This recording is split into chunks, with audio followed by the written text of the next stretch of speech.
What is going on, everybody? We had some technical difficulties, but we are back. It is episode 507 of Pop Culture Crisis. My name is Brett, and I'm here with my co-host. Would you introduce yourself, please? Hi, Crisis Actors. It's Mary. Please excuse our tardiness. We just had an extra special case of the Mondays this morning. I don't know what it was. Should I even explain what happened, or would that make me sound crazy? Go ahead and explain it. I was hearing things that Brett couldn't hear.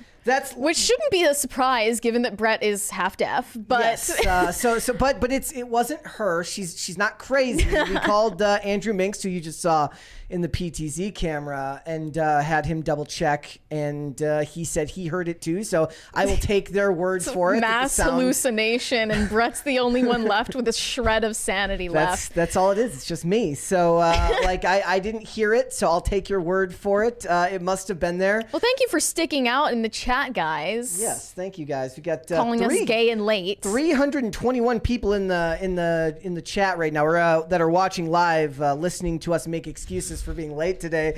But we got a bunch of stuff to get into. We are going to talk about the fact that Rachel Zegler, if you guys haven't seen, she did an Actors on Actors segment for Variety with her good friend Halle Bailey, and she essentially walks back or backtracks all of her previous Snow White hatred, and we're going to get into that. Doesn't Actors on Actors sound a little pornographic? A little bit, just a tiny bit, yeah. Intentional. A little bit. So we're going to talk about that. Jonathan Majors is back in the news. He is in some deep trouble as some text messages have leaked that show him to look, I guess they haven't leaked, right? They've shown up in court. Right. They were submitted as evidence in his criminal trials, which I wouldn't have seen that coming. That show him to be more than a little bit suspicious. So we're going to get into those text messages. We'll talk about all that, his relationship with Grace Jabari. We're also going to talk about this Tom Hanks conspiracy theory. Mary loves these things, right? You love these.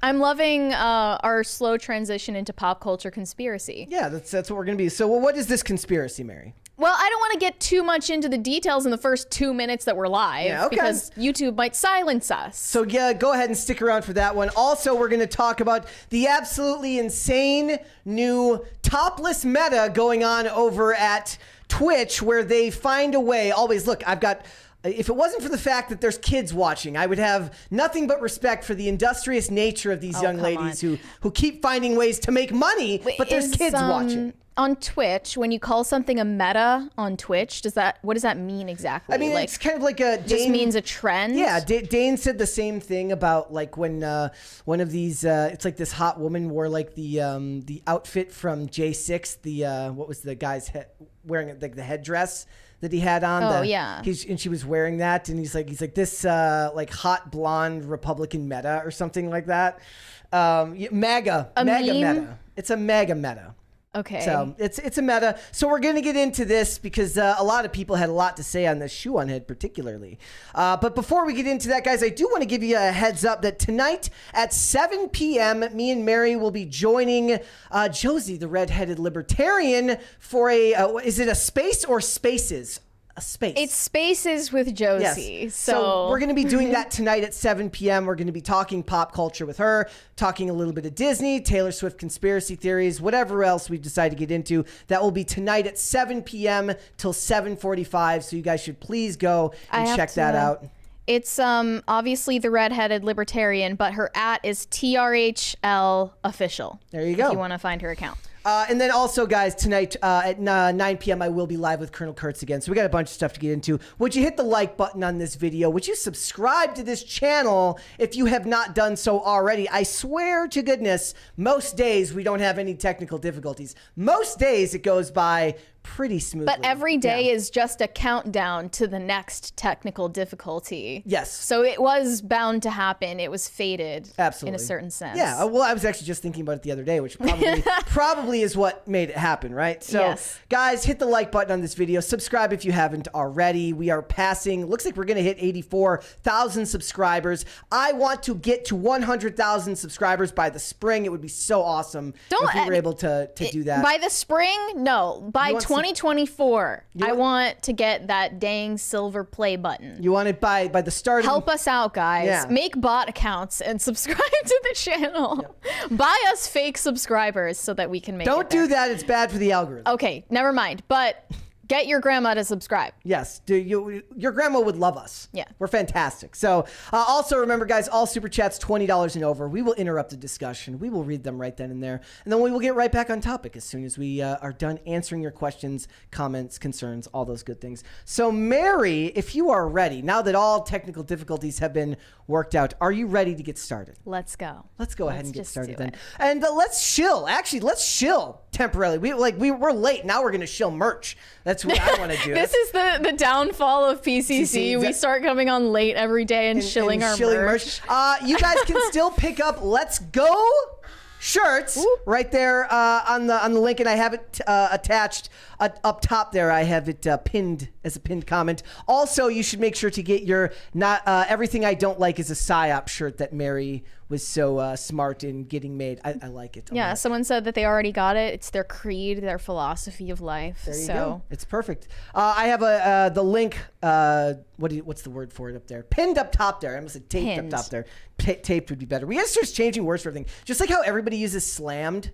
So and so slammed this person. We need to just replace it with different I had words. some ideas for alternatives. Yes, I like stabbed.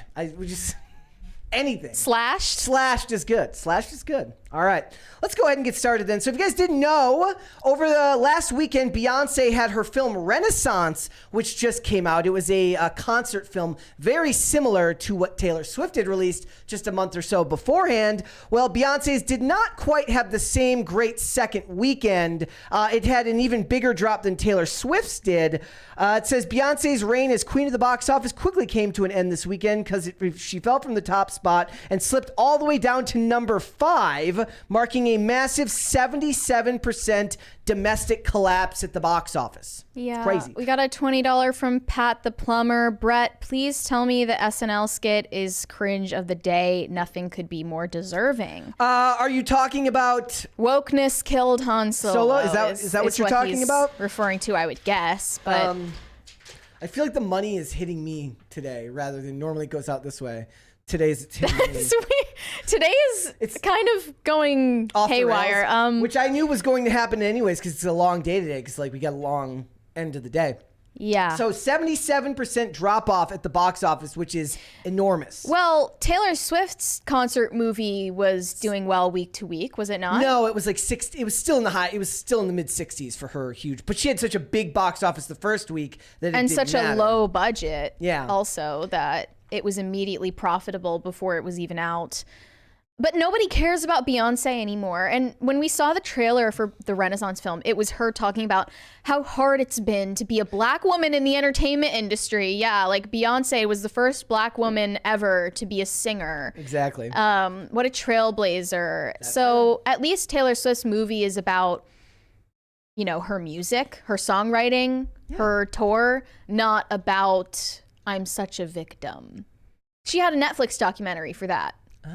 So you put your victimization in one documentary, the other one can be victim free. I do have something else, however, that's going to be considered cringe when it comes out. Lydia, our old friend Lydia, who used to not old. You called her old. She's Not a long time friend of the channel. Lydia sent me this. It says, Olivia Wilde is set to direct Naughty, produced by Margot Robbie. The film weaves a unique tale following a woman's quest to secure custody of her son by enlisting Santa Claus as a witness in her divorce hearing. I said, they added the picture of Olivia Wilde here from what was it, Comic-Con? No, it was some other. It wasn't Comic-Con, but it was where she got convention where she got served her divorce papers, or the custody. Actually, it was the custody related papers from Jason Sudeikis. So this issue of divorce is clearly very dear to her heart. I responded. I said, on one hand, this might be the most American story I can possibly think of. On the other hand, bring the meteor. But then I rethought about it. There is a way to make this story more American. You make him a mall Santa rather than the actual Santa. It's just a mall Santa that witnessed something rather than actual Santa Claus. You know what? The real Santa Claus would never approve of this. I don't think he would. Wait, why do you say that? Can you give reasoning behind that? He would never divorce Mrs. Claus. He wouldn't. He would stay loyal to Mrs. Claus, and she would stay loyal to him. She's got good digs over there at the North Pole. Which reminds me, there's another thing that I've been watching a lot of lately. It's this scientist who just he makes videos and shorts because he's like on the South Pole. He's like in the South Pole, and he just makes videos about being at the South Pole. That's insane. Yeah. How does he have internet connection? I have no idea. Starlink. Yeah, it must be Starlink. I have no idea how it works, but it's very this depressing. Just sounds cringier than Santa Inc. to me. It does. It's worse. Oh, I don't know about that. It would have to be mean-spirited for it to be worse than Santa Inc. Santa Inc. was legitimately mean-spirited. I don't know if this is mean-spirited. It could be. I just don't think public sentiment is with women who are trying to take the kids away from dads in divorce custody hearings. But that's just me. I mean, maybe in the movie, the dad will be just painted as like the epitome of evil, right? Yeah, hopefully. He'll just be an awful person. Hopefully, yeah. Yeah. All right, guys. Remember when we talked about GTA 6 and we were talking about this freak? What do you mean? This guy's awesome. Florida Joker wants $2 million from Rockstar, and he said that he's calling him and he's like, "Look, we need to have a talk. You need to pay me my money." And then this other voice actor was like, "Yeah, you're not getting that money. That's not gonna happen. I don't think it's gonna happen." They don't look exactly alike. Somebody posted you can see it in the. I'm gonna have to point here. But if you look at the video of them, they don't look exactly alike. It's not him in the video. He just has a lot of face tattoos and thinks that this was modeled after him. And it probably so he made this video in front of his TV or something. I got that here. Ranting about it. Yeah, here we go. He ain't gonna get shit from Rockstar. Nope. I'm hallucinating that I'm not the Joker from GTA 6. Chill out your goddamn nuggets. Huh? Language. That's me. That's the person that got the inspiration from. You see that? Technically, didn't he steal his idea from Joker the villain? So everybody steals from everybody, apparently. Mm-hmm. That's me. That's me. That's me. GTA, we gotta talk, GTA. We gotta talk. Or not, you gotta give me like a meal or two. So what's up? Holler at me, GTA, Rockstar Entertainment, Rockstar Games, Rockstar Enterprise. Florida Joker ain't having that. Y'all took my likeness. Y'all took my life. Everybody. They should just pay him anyways. Make it a feel-good moment. See... No, they do know what they do. They give him the $2 million, but they're like, but we have to document how you spend it. We want to turn it into like a side quest. You can only spend it on more tattoos. Yes, it's perfect. We got a big super chat here from Philip Reed. Says, it's fun to be the only trucker out cleaning my truck in the truck stop, getting weird looks from old owner operators like they have never seen a company driver clean their truck. Like, dang, I don't like a dirty truck and I'm not lazy. Well, good for you, dude. So, that's another one of mine. So all my YouTube consumption is no longer any form of even medium form content. It's all short form ADHD brain shorts. And one of them is a trucker named Alex Nino who makes these videos about trucking. And they're very, very fun. They're very, very, it's a lot about this is how I survive as a trucker. And he's got like his refrigerator in the truck, and he's got a TV and all this stuff. But he's like, he has a booster seat, and people always point out that he's got a booster seat. It turns out he's only 4'9". Wow. I didn't know this until he mentioned it recently. And yeah, he's itty bitty. He's even shorter than me. And he's like he's like almost 2 million subscribers. Does he have now. a high-pitched voice? Not really. I mean, not really. No, but what's funny about it is he made a video where he's like, how do I make my POV shots? He doesn't use a GoPro. He literally takes a bungee cord and he just puts his phone in there and records it that way. Okay. That sounds unsafe. He was he doesn't drive. Oh, okay. But he's like checking the rig and everything. He does that. And I was like, is this really true? And he points to an old video where you actually can see like his reflection in the mirror. Right. And there's just a bungee cord and an iPhone. You make do with what you have. You make do with what you got. It's awesome. That guy's content is really, really good. It's very wholesome.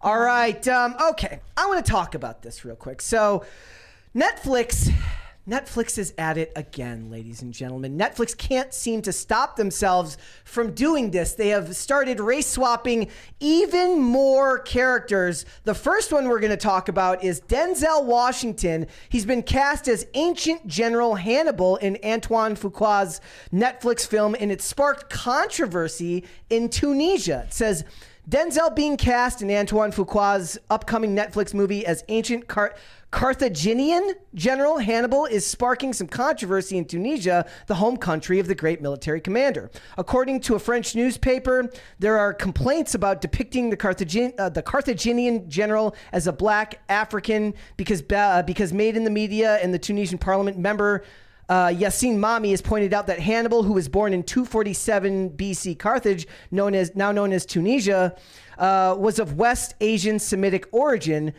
She says, quote, "There's a risk of falsifying history. We need to take a position on this subject," the Tunisian politician reportedly stated. Now, we know this is true because we know what happened with Cleopatra. Well, you know what's interesting is that Egyptians also objected to Cleopatra getting race swapped by Netflix.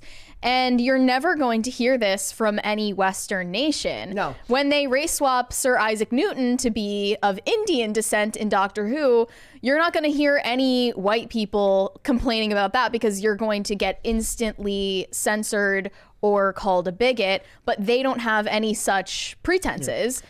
And they say that depicting Hannibal as a black African is, according to Tunisians and many observers, a historical error. Yeah. Not like that matters to Netflix. And then their culture minister in Tunisia. This one's better. This one, she's almost apologetic that she has a complaint. Well, she says, it's fiction. It's Netflix's right to do what they want. Hannibal is a historical figure, and we're proud that he was Tunisian. But what can we do? What can we do? I hope they decide to shoot at least a sequence of the film here and that this is publicized. We want Tunisia to go back to being a location where foreign films are shot. So they also have an issue with it being filmed outside of Tunisia. Yeah. It wouldn't help their economy. I mean, they don't even want the movie to be filmed there. They want a single scene, it sounds like. They're like, can you just give us one scene? Just one. Can you film one thing here while making this movie? Mm-hmm. Right? And this is a broader discussion that's going to keep happening because Netflix in particular, there's a reason why this is such a popular Netflix meme. I also want to point out that Grok seems to have lied to me. Can you explain what Grok is? Okay, so Grok is the onboard AI that is now running on Twitter. And while doing my research for this topic today, I was looking back to see if there were any examples, perhaps that I had missed, of recent race swaps in television and movie. And usually the internet's going to give you a more full, catalog of these types of things. And I asked, and one of the ones that it told me was that they race swapped Barack Obama in the 2022 movie White House Down, which is not true because White House Down came out in 2013 and the character wasn't called Barack Obama, but the president, if I remember correctly, was portrayed by Jamie Foxx. So maybe it's a fictional president. Maybe this is a White House Down that came out in another country that I don't know about, but I didn't see, when I looked it up on IMDb, it didn't come up as that. But Grok just lied to me. Well, I guess they race swapped Obama to be full black instead of half black. I guess, yeah. I don't know.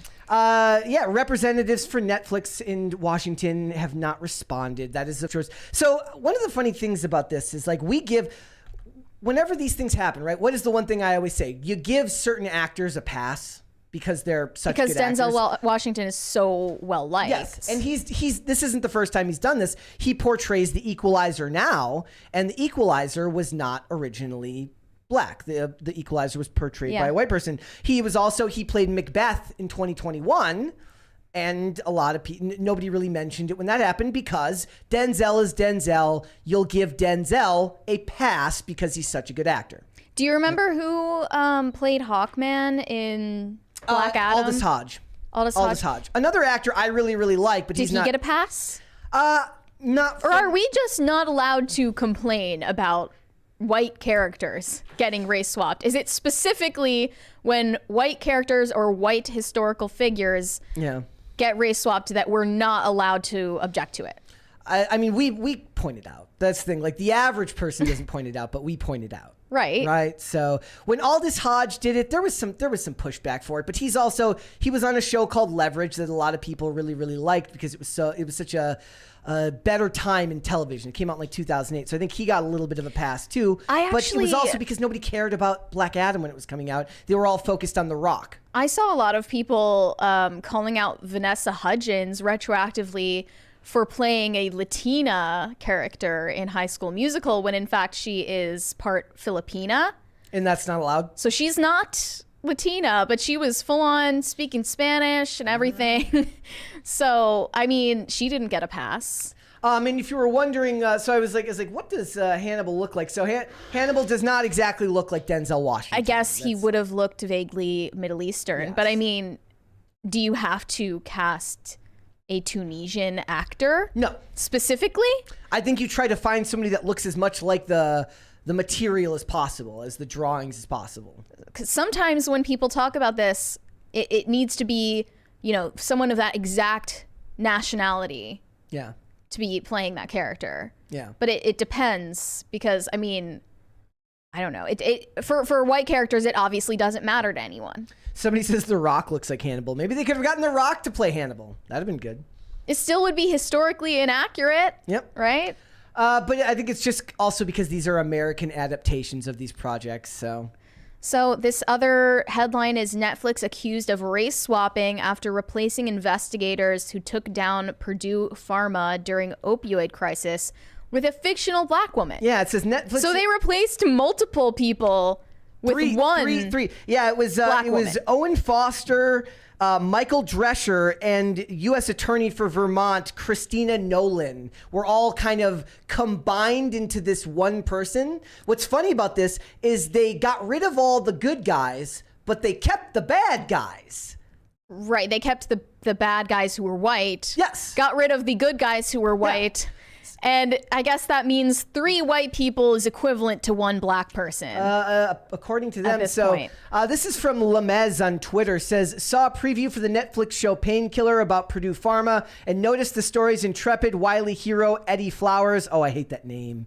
Is a black girl boss fed prosecutor who single-handedly takes down the Sackler family and I thought it was weird that I'd never heard of this person and wondered why she was not a more prominent public figure since she's perfectly ticks every lib fantasy box. Yeah. Strutting, cunning, courageous, sassy, who outsmarts her evil Big Pharma antagonist. Well, they love Big Pharma now, though.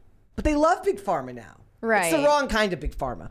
But of course, when I looked it up, it turns out Eddie Flowers isn't real. Well, with a name like Eddie Flowers, right? Mm-hmm. So she's not just stunning and brave, she's also sassy. Yes, which is what he mentions that later in this. Somebody else says, so Janine Scott on Twitter says, it's contrived, predictable, and boring at this stage. Almost every new American TV series or movie with a character that is a judge, mayor, chief of police, head of the FBI will have a black woman in that role. It doesn't reflect the diversity of real life in any way. Also, therapists who treat criminals. Always now. Always are black women now. black women. Joker.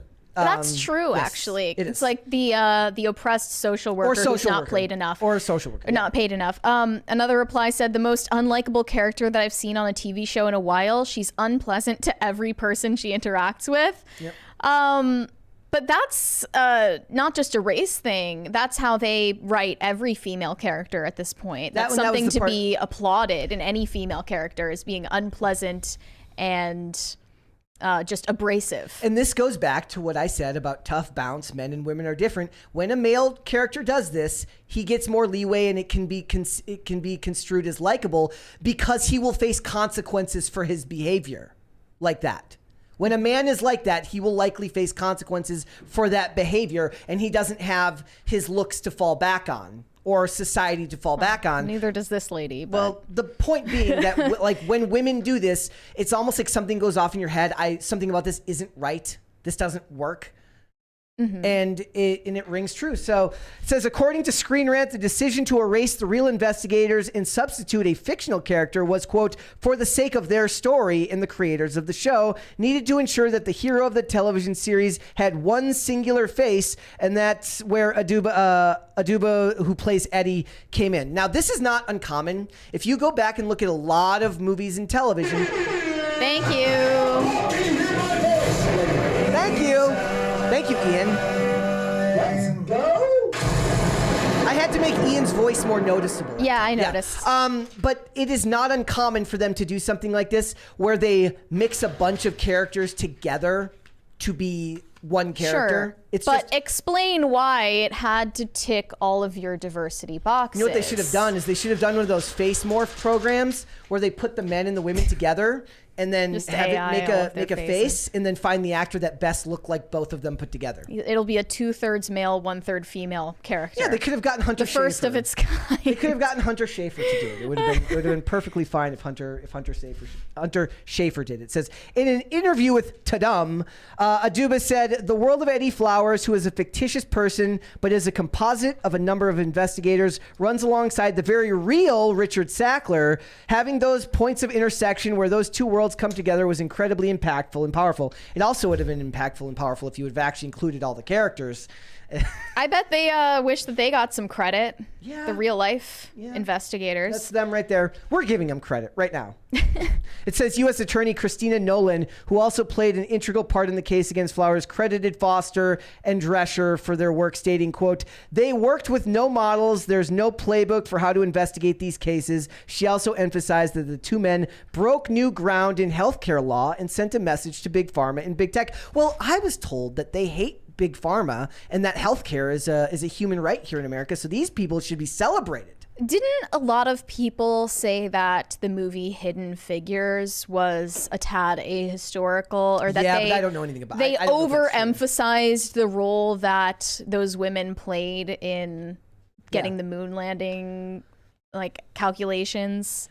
I don't know if that's true, but I did hear that. I don't know if that's true or not. I mean, I don't know enough about it, but I wouldn't doubt it considering the track that Hollywood is on. Yeah. I mean, if they can't overemphasize a real person's actions in a story, they're just going to create a fake one. Yep. It's the opposite of representation. Kind of, yeah. This woman Anyway. did not exist, and we're going to represent her anyways. I love well, then it's going to be like when people thought they were going to be able to buy tickets to Wakanda. We should do like virtual book signings with Eddie Flowers. And then We're going to see Eddie Flowers as a new character in the Wakanda universe. I'll never be mad at the actors for taking the role. You got to make your rent. At least she didn't say anything annoying and woke. Yeah, it's fine, whatever. But just to be fair, it's Netflix, and at this point, Netflix race swapping has become such a meme that it doesn't really matter. Right. So, all right, we've got funnier stories though, guys. That's not all we've got going on here. Is anybody here a fan of Nick Cannon? Nope. Crickets. No? Okay. Well, Nick Crickets. Cannon and Zeus Network blasted for colorist competition. It's a show called Dark Skin vs. Light Skin. This is the first time I've seen Nick Cannon in any headline that is not about him Kids. and his many children and baby mamas. I just saw he spends like hundreds of thousands of dollars a year taking them all to Disneyland. That's insane. Like, do they have to ride in a bus? Probably. They have to like rent out the whole park so there's enough room So it for says his Nick millions of children. It says Nick Cannon and Zeus Network are getting put on blast for a competition that pitted dark skin and light skin women against each other. Here's the deal. Zeus and Nick collaborated on a live show Thursday night called Bad vs. Wild Las Vegas, pinning wild out stars from Nick Cannon's against baddies from the Zeus Network. Okay, this screenshot is crazy. They called them chocolate goddesses and caramel goddesses. Mm-hmm. Do these women not feel a tad bit degraded and objectified? Possible. But I guess they're okay with it because they want fame. I mean, Wow. if it gets you your paycheck. But some people were not happy with this. It says... Wait, why are they mad at the production company? Because the production company is the one that's producing it with him. right? So they're part that of this. feels like, I mean, if you're criticizing the production company, that's kind of a cop-out because you don't want to criticize Nick Cannon. They're criticizing both here. Why is he, like, hosting the show? Because what is his reason for doing so? Because he hosted Wild and Out, and then he did this competition show with Zeus Network. This is likely just the next big thing in his contract. Does he do this to his baby mamas, the ones who are dark skinned versus the ones who are light skinned? This is what all the comments are saying. It says only Nick Cannon would create something like this. He probably made the light skinned women win on purpose. And then they say, no, seriously, though. They also said they all need to be canceled, including Nick. Nick Cannon is a pitiful dude. He has wrecked my nerves. Dark skin versus light skin. Zeus and Nick Cannon pushing the black community backwards. And I honestly do see a lot of discourse about colorism when I'm on Twitter. I was going to ask you about that. I say, like, what do you think about the concept or the discussion of colorism? I think that it's totally a real thing from only what I've observed on the internet, but from my personal experience, I obviously wouldn't know. Okay. Given that we're not black, like, I guess we wouldn't think about it in those terms, but I see their discourse about it all the time. Do you think this is the type of thing that, like, look, right now, because of how divided everyone is, or at least how it's perceived online, there's money to be made in just about anything that divides people. There's a reason why dating shows do so well, right? Because both sides feel like they're getting the short end of the stick. So whenever somebody makes their content saying, this is what I believe, then somebody has to immediately come in and turn it into whataboutism. Do you mean dating reality shows or podcasts? No, like whatever? Podcasts, people who make content for it on social media. There's a reason why those channels do so well, because everybody feels like they're the ones who are getting screwed. So they have to speak up. And when somebody says, these are my problems, these are what I struggle with, then another person has to come in and say, yeah, but what about me? This is what I struggle with. This is what we struggle with. I saw a post just over the weekend, actually, about a hairstylist that got in trouble online because she made a TikTok about, like, reasons I might not post your hair on my Instagram. And then they went to her Instagram and saw that all of the women she posted were light-skinned black women rather than dark-skinned black women. They assume that this is a colorist issue. And I also see a lot of discourse about it in regard to Hollywood casting. For instance, like, why is Zendaya so popular? They're going to, instead of looking at, like, her talent, her rap sheet, they're going to say it's because she's light-skinned and that's the reason she gets priority in casting, especially when Hollywood wants to check off a box. They're going to check it off with a light-skinned black character rather than dark-skinned black character. And they would say the same stuff about Barack Obama, right? They would say that he was the acceptable face to be a black president, which I never understood, because the things that people seem to like about Barack Obama when he was initially being running as president, it always seemed like, to me, it had more to do with the fact that he had such good PR behind him. He had such a good team behind him, on top of the fact it had nothing to do with how light or dark his skin was, because I think America at that point was so ready to prove, post 9/11 that, hey, we're not racist. LOL. Right? We're even going to elect a guy with the name Hussein. We're so not racist. But it's true, right? Like, that's actually true. Whatever people tell you it's about America being a racist country is not the truth. Yeah. Not inherently. Yeah. There are racist people in every part of the globe. That's always going to exist. And shows like this, shows like light skin versus dark skin, are going to thrive because there is a very, very real push to make content like this because it does high engagement. Maybe it's not just that. Maybe it's that because when you make content like this, it's not just going to get views, it's going to get people up to respond, right? They're going to respond to your TikToks. They're going to respond to your Instagram reels. They're going to come out in force for all of the YouTube shorts that pit everyone against each other.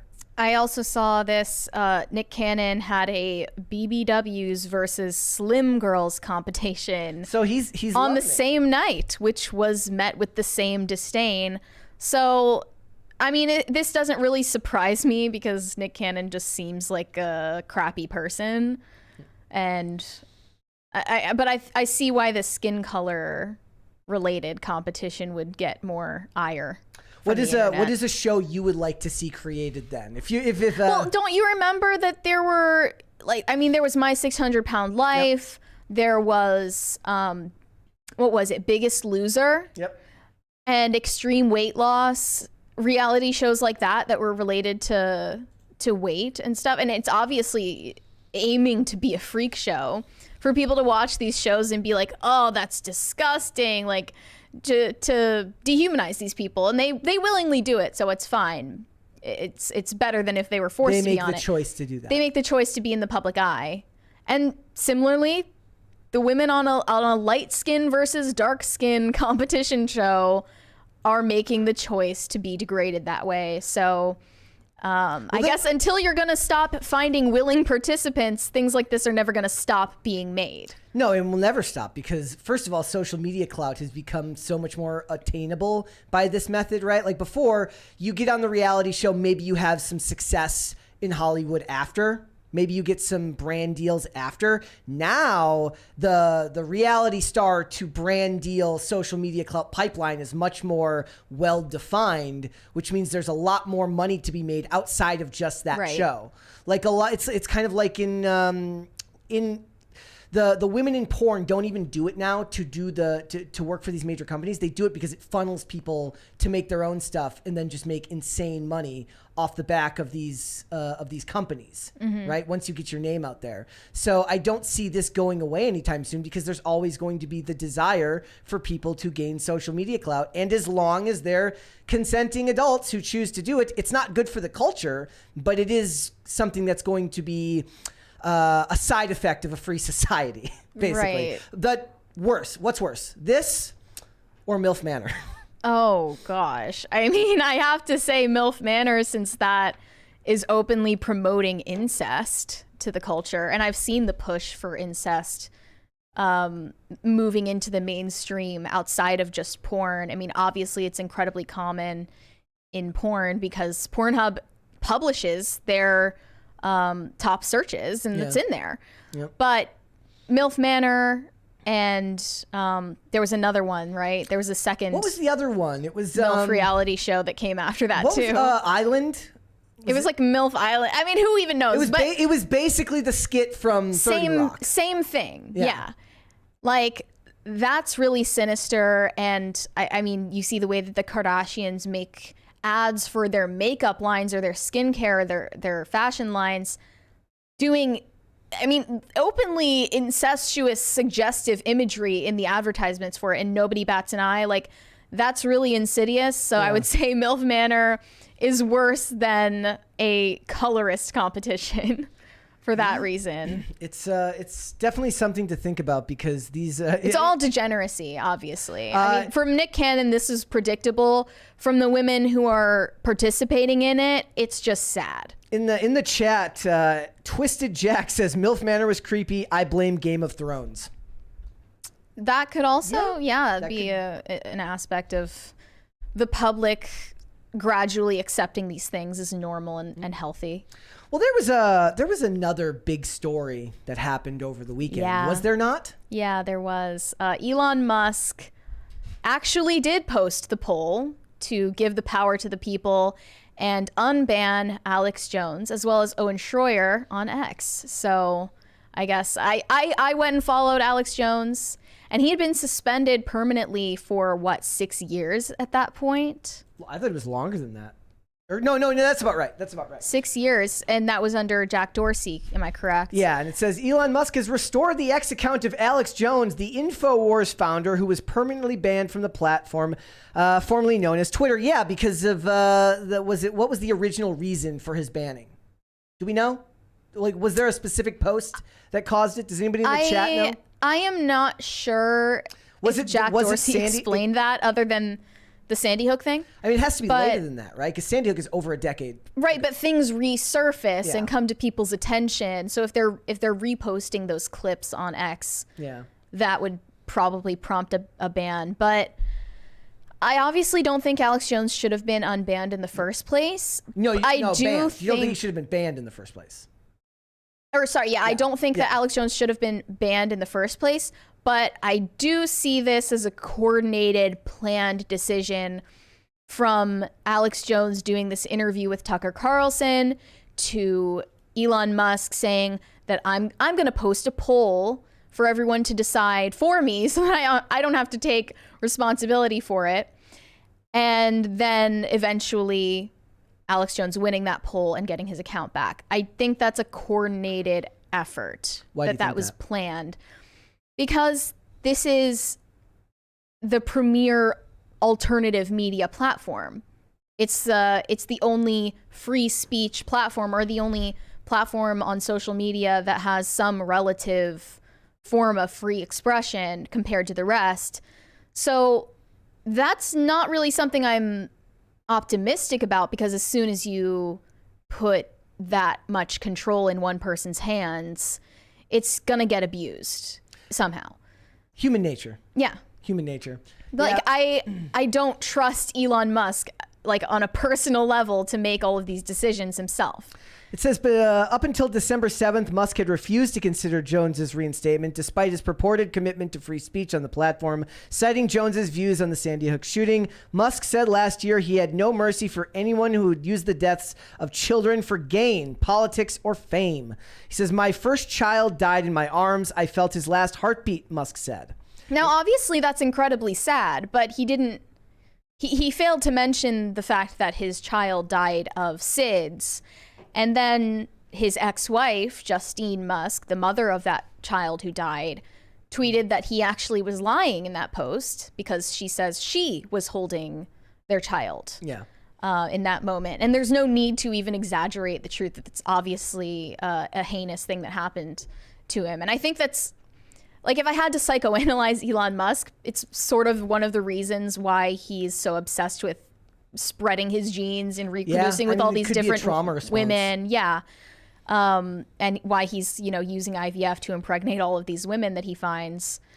And there was a legendary Twitter space that happened after the reinstatement, in which Elon Musk, Alex Jones, Andrew Tate, who Jack Posobiec was in there too, and a bunch of other people discussing free speech and all these things. And it is, in a lot of ways, people were saying, I think I saw somebody in the chat earlier say we truly are winning. I mean, I wonder sometimes how much this is going to, it's weird to think about, because I don't know how many users are there. Can you look up how many users there actually are on X? I mean, how many active users there are? You're never going to know how many active users there are because of the amount of bots, but let me see. The reason people want to be on Twitter is because it's a mainstream platform and not a Truth Social and not a Gab. So it says, as of December 2023, X has 330 million monthly active users. So that's crazy. So if we were to assume that all of those were active users, America has around that in a population, right? The population of America is in like the 300 million mark, right? If I remember correctly. So the space of the platform is roughly the size of the United States, but that's all encompassing worldwide. But you think of how much of our culture and our news is filtered through the lens of a platform like Twitter, or I guess X, or also Facebook and all these places. And I just wonder how much of our worldview is shaped by our own algorithmic manipulation, meaning like you choose to follow who you choose to follow. A lot of people would say the best thing you can do is to follow people you disagree with as well as people you agree with, to keep yourself from falling into an echo chamber of views. But the problem is you're still having it filtered through news clips. You're still going to get edited things shown to you all the time that are designed to make you mad so that you'll click on it, or to make you angry, to make you sad, because that's what sells clicks. And the free speech on there is what's important to me, but I don't know if how you establish an entirely free speech platform for someone like him who's going to have to worry about lawsuits. I believe that everyone should be allowed on there no matter what, but that's me. Right. I mean, the community guidelines, I think, are still too restrictive to call this an actual free speech absolutist platform. Yeah. The only things that you should ban are incitements to violence or threats or doxing, really. That's the only thing I can think of a justification to silence But Elon Musk still wants to have his cake and eat it too. He wants to be the hero of free speech and call himself a free speech absolutist. But he also wants to have singular power over who is allowed to speak on the platform. He still wants to pick and choose which people are allowed to be on it. And, you know, hate and harassment are words, they're terms that you can easily stretch to mean a whole lot of things. Yeah. So I think those are bogus terms. I was actually thinking about the term hate speech recently because I was wondering how such a term became so popular, right? Because it started off, like when you think of hate speech, I imagine that the initial impetus was the idea of hate speech, hate crime, right? They kind of correlate next to each other. A hate crime is something that is racially motivated or something based on your immutable character. I'm not saying that's it's fair, but based on your immutable characteristics. But when that term was applied to hate speech, it kind of billowed outwards and became way more than that, right? It's not just because somebody disagrees with, or it's not just because somebody says something mean about you because of what you look like. It's somebody that disagrees with you and you assume it's because of what you look like, which seems to be a big part of it, but it doesn't actually make any sense. And it's weird to watch how quickly that term chipped away at free speech. Right. Right? Didn't you also say that Vivek Yes. accidentally kept his microphone on while he was peeing? The true free speech on the platform is well on that Twitter space with everyone. Vivek, you know what? And he'll make it through this perfectly. He should just embrace it. You know, he should, at the next Republican convention, he should walk out in front of his podium and then zip up in front. Like, just okay, own it. is this in the video You can on listen TMZ? to it. You can listen to it. Should Here. we listen to it? Here we go. I didn't listen to the space. Decide not to have children. That's all I'm saying. And Elon Musk is promoting an optimistic, pro-human future that the science and evidence shows is real and that we need. Gentlemen, I have to go. Yeah, I just want to be sort of yeah, exactly. I want to be clear about my position. I'm super pro-human, and I mean all humans. You know, humans in America, humans in Somebody's Africa, got their thing Asia, open, and everywhere else. got their phone open in the bathroom. Yeah, that's, Alex Vivek, Jones put him on that's blast. your phone, Vivek. I'm not able to mute you. Didn't need to do that, Vivek. Alex. Perfect. Go ahead, Elon. Sorry about that. So, Oh, no. I feel great. Thank you. He's Sorry about gonna. that, He'll guys. be fine. Well, maybe he was just pouring himself a glass of water. He riffs well, so he'll embrace this and he'll. He was like, no, I went outside and it was raining. You don't understand. That's perfect. He's like, yeah, I was having a lemonade. I was having a fresh squeezed lemonade. That's what he was doing. I don't know, man. Yikes. Like, I think all of these things are good, and I think that that's really, really good for Vivek. I think it makes him even more. Is it a humanizing it's moment? somehow even more for someone so humanizing, robotic, and it's even better than like it's better than say standing up and you're in your underwear, like seems to happen to so many people back in 2020. There'd be all these reporters and they'd be caught on Jeffrey Zoom calls. Tubin is the main offender there, and they would all get caught like that. Somebody was saying it was a sync. I mean, it's even funnier if it was, and he embraces it and he uses it to his advantage. he just lies and says that he was peeing. Yeah, that's even better. That's even Okay. better. All right. Oh no. But Tucker Carlson was part of that as well. And Tucker Carlson has launched his own streaming service. I don't The know how. Tucker Carlson Network, TCN. How are you going to pay for all of this stuff? Tucker Carlson is debuting his own subscription streaming service called the Tucker Carlson Network, with the former Fox News host charging $9 a month for interviews, documentaries, and access to Tucker's personal inbox to ask him anything that's on your mind. I love the idea that when he gets done saving democracy, he settles down for a career as an advice columnist, where he just That'd be fun. where he just writes advice to people about whether the green M&M should wear stiletto heels or not. her white go-go boots. Yeah. So are you going to subscribe to the Tucker Carlson Network? No, I won't. I will wait for people to post it on the clips on X later, like they're going to do. Well, does that mean he's not putting Tucker on X anymore? The show is probably going to stay on X and then Okay. or simulcast. All right. But yeah, there was this video that was. You want to show the trailer? Yeah. It's like, I can't afford that house. Doesn't make him seem very accessible. That's all I'm saying. They told you the guys torching Wendy's in 2020 were mostly peaceful. They said that masks worked. They told you the vax was safe. They've tried to convince you that Russia blew up its own pipeline. The corporate media lied too much, and it killed them. We're driving to see Julian Assange. Believe me when I tell you. Wait. I should be boycotting Bud Light. Fantastic job. Thank you. That was amazing. Yeah. They told. Okay, after here's what I'll say. After watching Culture War on Friday, I'm suspicious of everything and everyone. You want to say why? And I don't know what to believe. If you didn't watch, they were talking about the theory that Trump could be the Antichrist, that Elon Musk could be the false prophet. Some people believe it, most aren't convinced. And I'm not convinced that Trump is the Antichrist or that Elon is a false prophet, but they could be warnings of such a thing.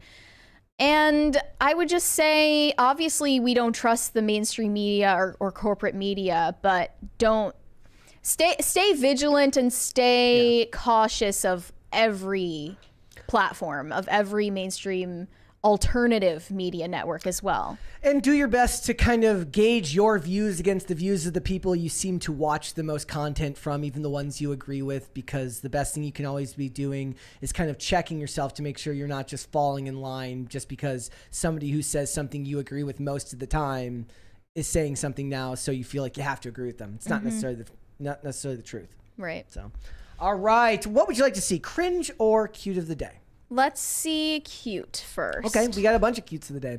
Actually, let's hope that they're all still up there given all the technical difficulties we've been having lately. That's a problem too. So here we go. We got this one here. All right, this is from Cam V on Twitter, or X, sorry. They're fighting. Oh no. It says, Scotty got a new roommate and sadly she got out and is missing right now. Did you find her? Oh no. Well, that's worrying. They're cute. But they're cute. Cam, you're going to have to let us know if you found them. I want to know. And we got this one here. This is from Joey. It says, this is eggs. Found her under my car, and I couldn't think of anything other than breakfast food to name her.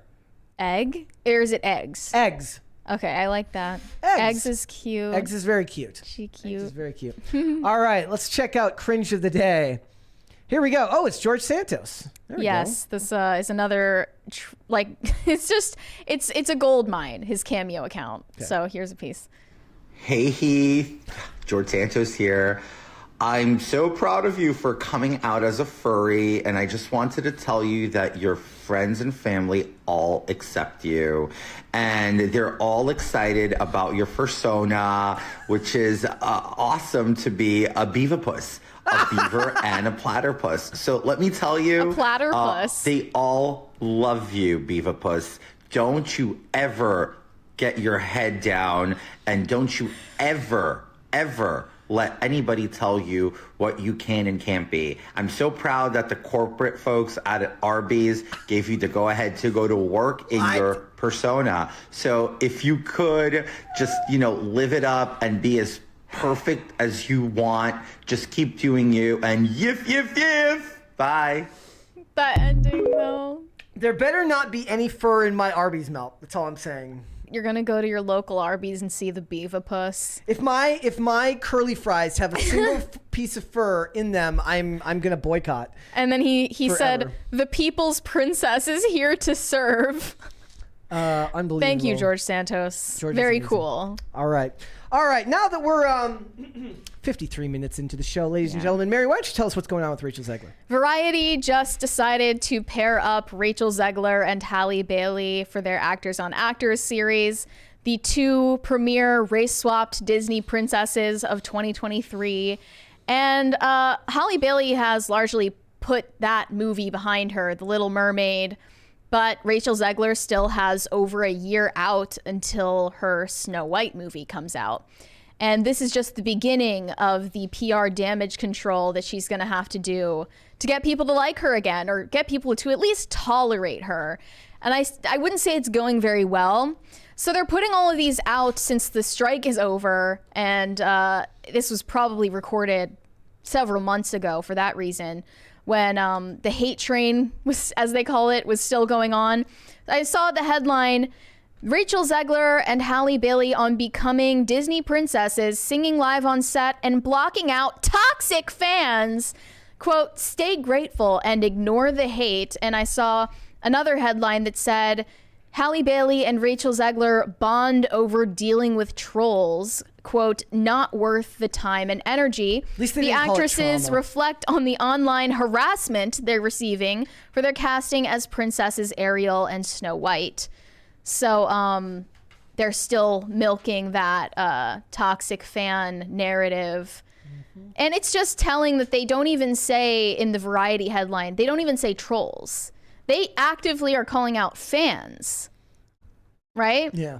It's the fans that are the problem in their mind. And she clearly has learned nothing from this. I also posted a clip of this interview on X so we can see a preview of it. You don't need to sit through the whole 40 minutes to get the picture. Here we go.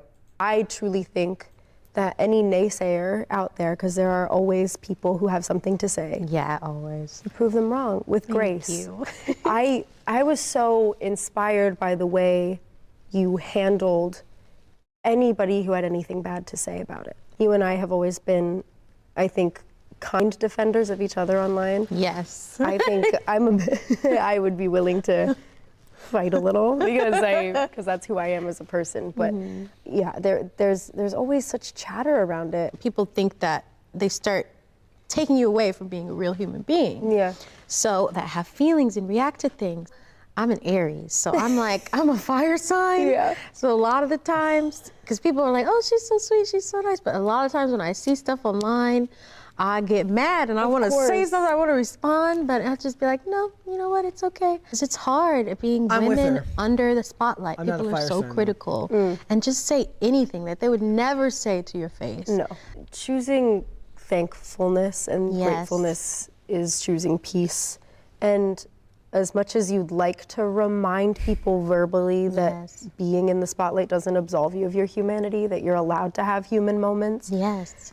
It doesn't necessarily do what you want it to do, and it fuels them more. Choosing to be present and know that they're probably just having a really hard day. Yes. And I am putting out a movie. Amen. That's right. And I feel so thankful for those moments because it started to make me feel like solid Teflon. Yes. That it can't really, that nothing can hurt anymore because they've said the worst that can be said, and you just kind of say, thank you so much for this. I have a lot of love in my life. Yes. And I'm very thankful. We get to do our work and have that speak for itself instead. Because we're making things that make people connect with one another. And there are Flag on the play. What? people out there who say things that make people want to not come together. Yes. That make people want to fight. And it's just not worth the time and energy. Exactly. Yeah. So we just stay graceful and ignore the hate. I actually agree with what she's saying if she just managed to say it in such a not annoying way. Well, Grateful and Rachel Zegler don't belong in the same sentence together, obviously, from everything else that she said about Snow White. And again, it's straw manning the criticism as racism, bigotry, misogyny, when in reality, everyone was just reasonably critiquing the way that she was speaking about a franchise that she had the opportunity to be a part of. Again, it's you're gonna straw man until the cows come home, and I don't believe a word she's saying. And also, this was an interview she did months and months ago, maybe before they prepped her to repair the situation. Do you believe it'd be why? Because she's you believe she's more pregnant now than she was in this photo? I mean, Rachel Zegler. Yeah, I know, but you're saying, but like that's what gives timeline. I assume that these were shot before. These were shot before the strike. Yeah. Halle Bailey, by the way, you said pregnant because Halle Bailey is wearing essentially a bed sheet trying to cover her pregnant belly, which is now larger than it was 4 months ago or whenever this was filmed.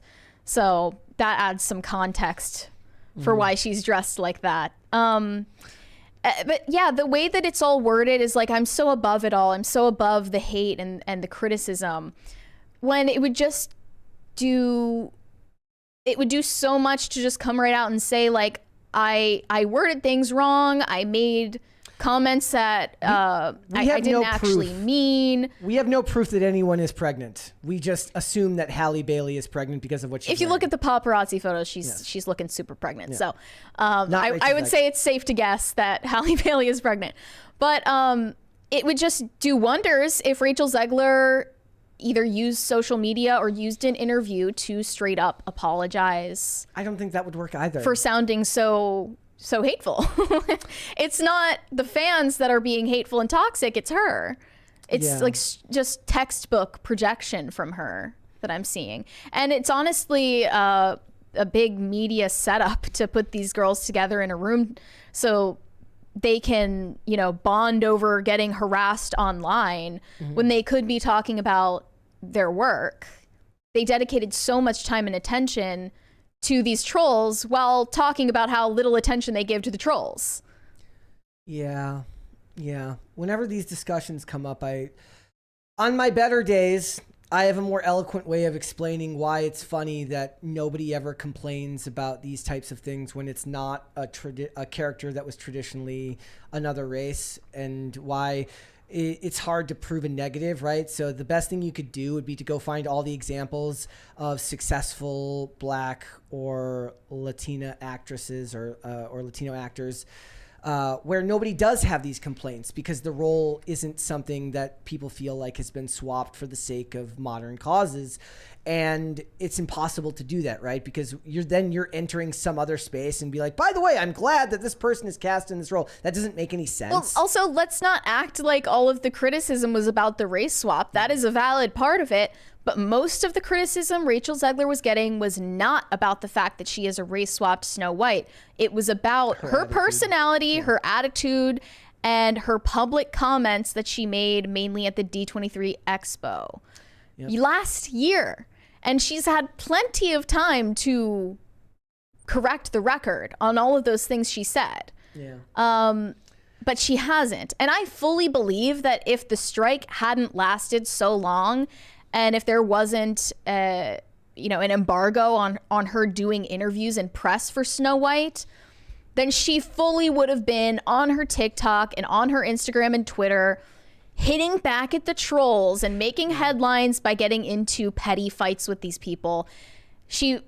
Had she been given permission, she absolutely would have been doing that. The strike is a convenient excuse that lets her act like she's freaking Princess Diana.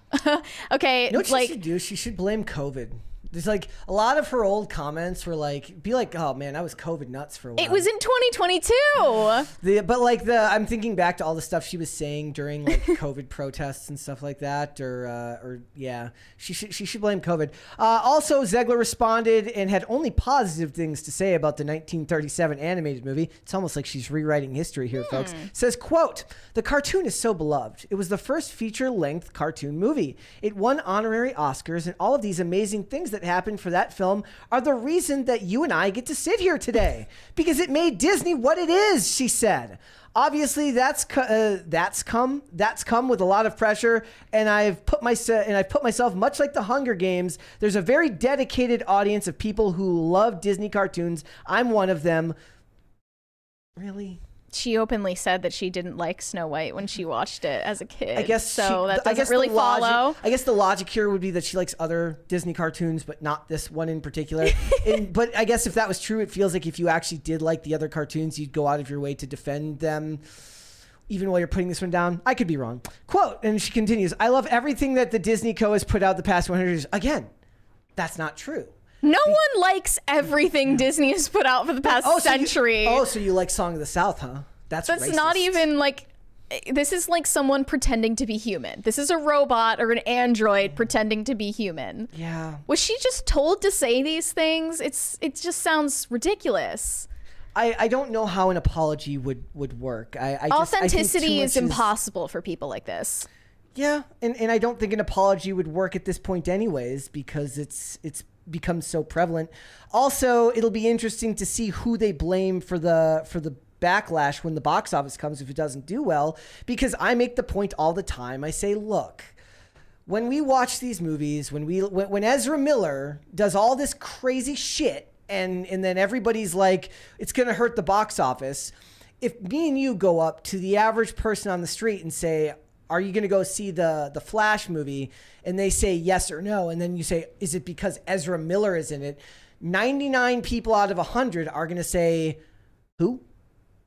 Most people don't know who these people are. Most people didn't know who Rachel Zegler was until she started doing press for Snow White. That's a fact. The race more people knew who Halle Bailey was. Because she was a Disney kid.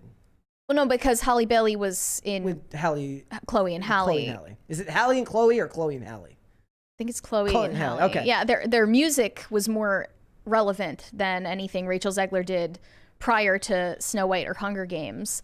And it's also something you cannot pin on racism or misogyny, because the hate that was directed toward the Little Mermaid reboot was hate directed toward Disney as a corporation, not toward Halle Bailey, because everyone could tell that she was a likable girl who took an opportunity as it came to her and was grateful for it, and she didn't say anything to disparage the movie. And even if she did, it wasn't that people were complaining about. There was the people who were posting the videos. She said stupid things about how it was so emotional to watch black girls crying when they watched me as the Little Mermaid. That's, whatever. I can excuse that.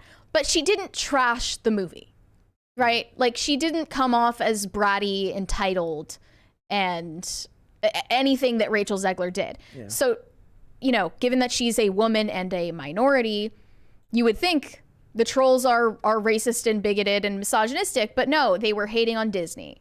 They were hating on Disney for recycling old IP, giving low effort, and race swapping to make it trendy. That was the issue. Yeah. Rachel Zegler is the issue with Snow White. Point blank, period.